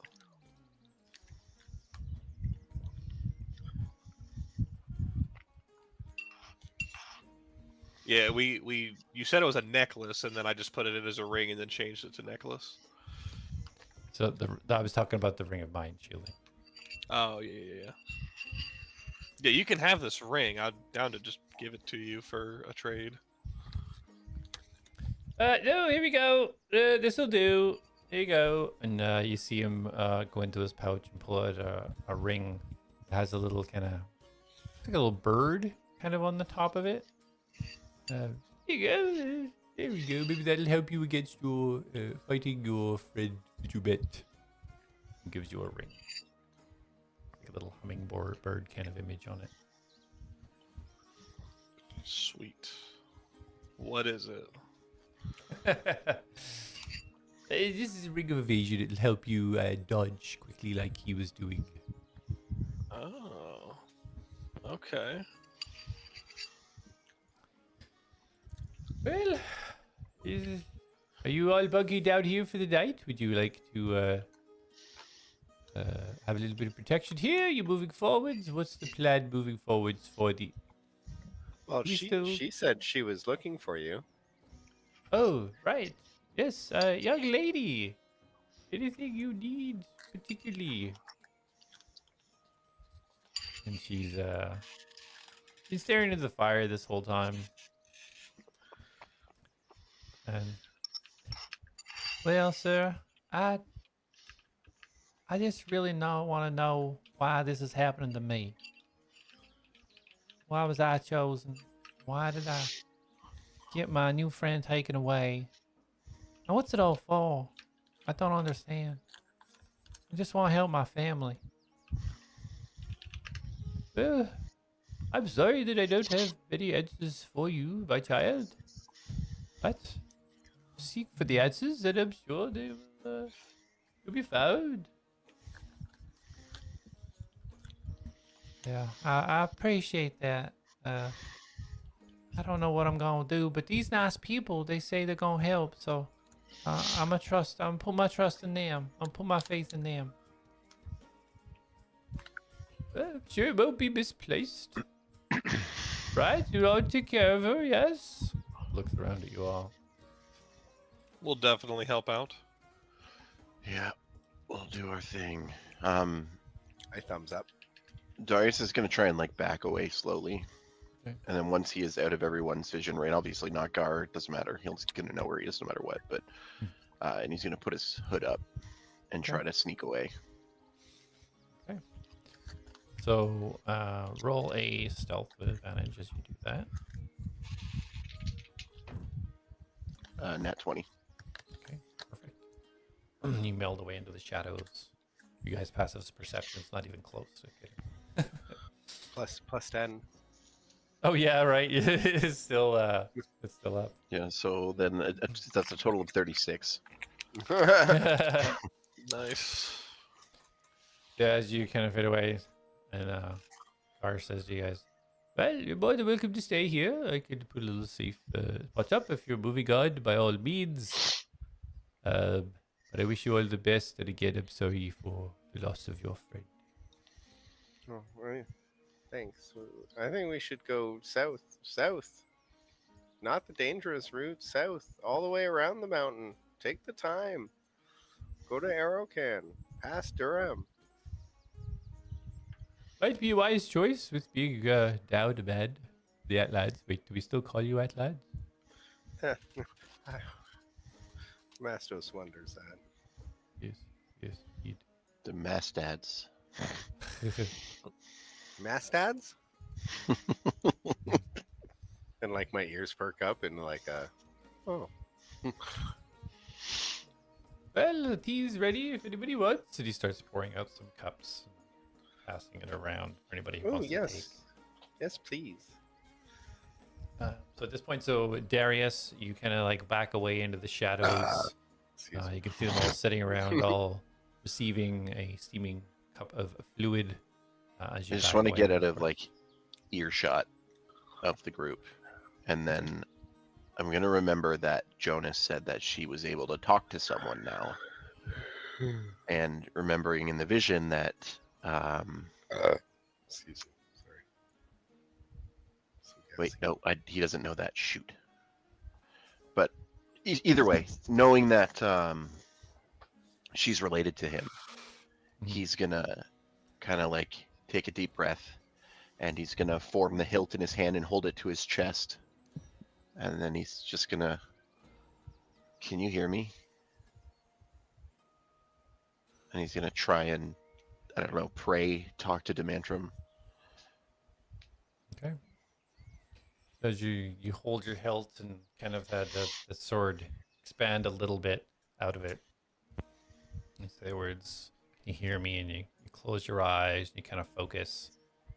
And as you open your eyes, you feel the shadows around the trees start to encroach on you.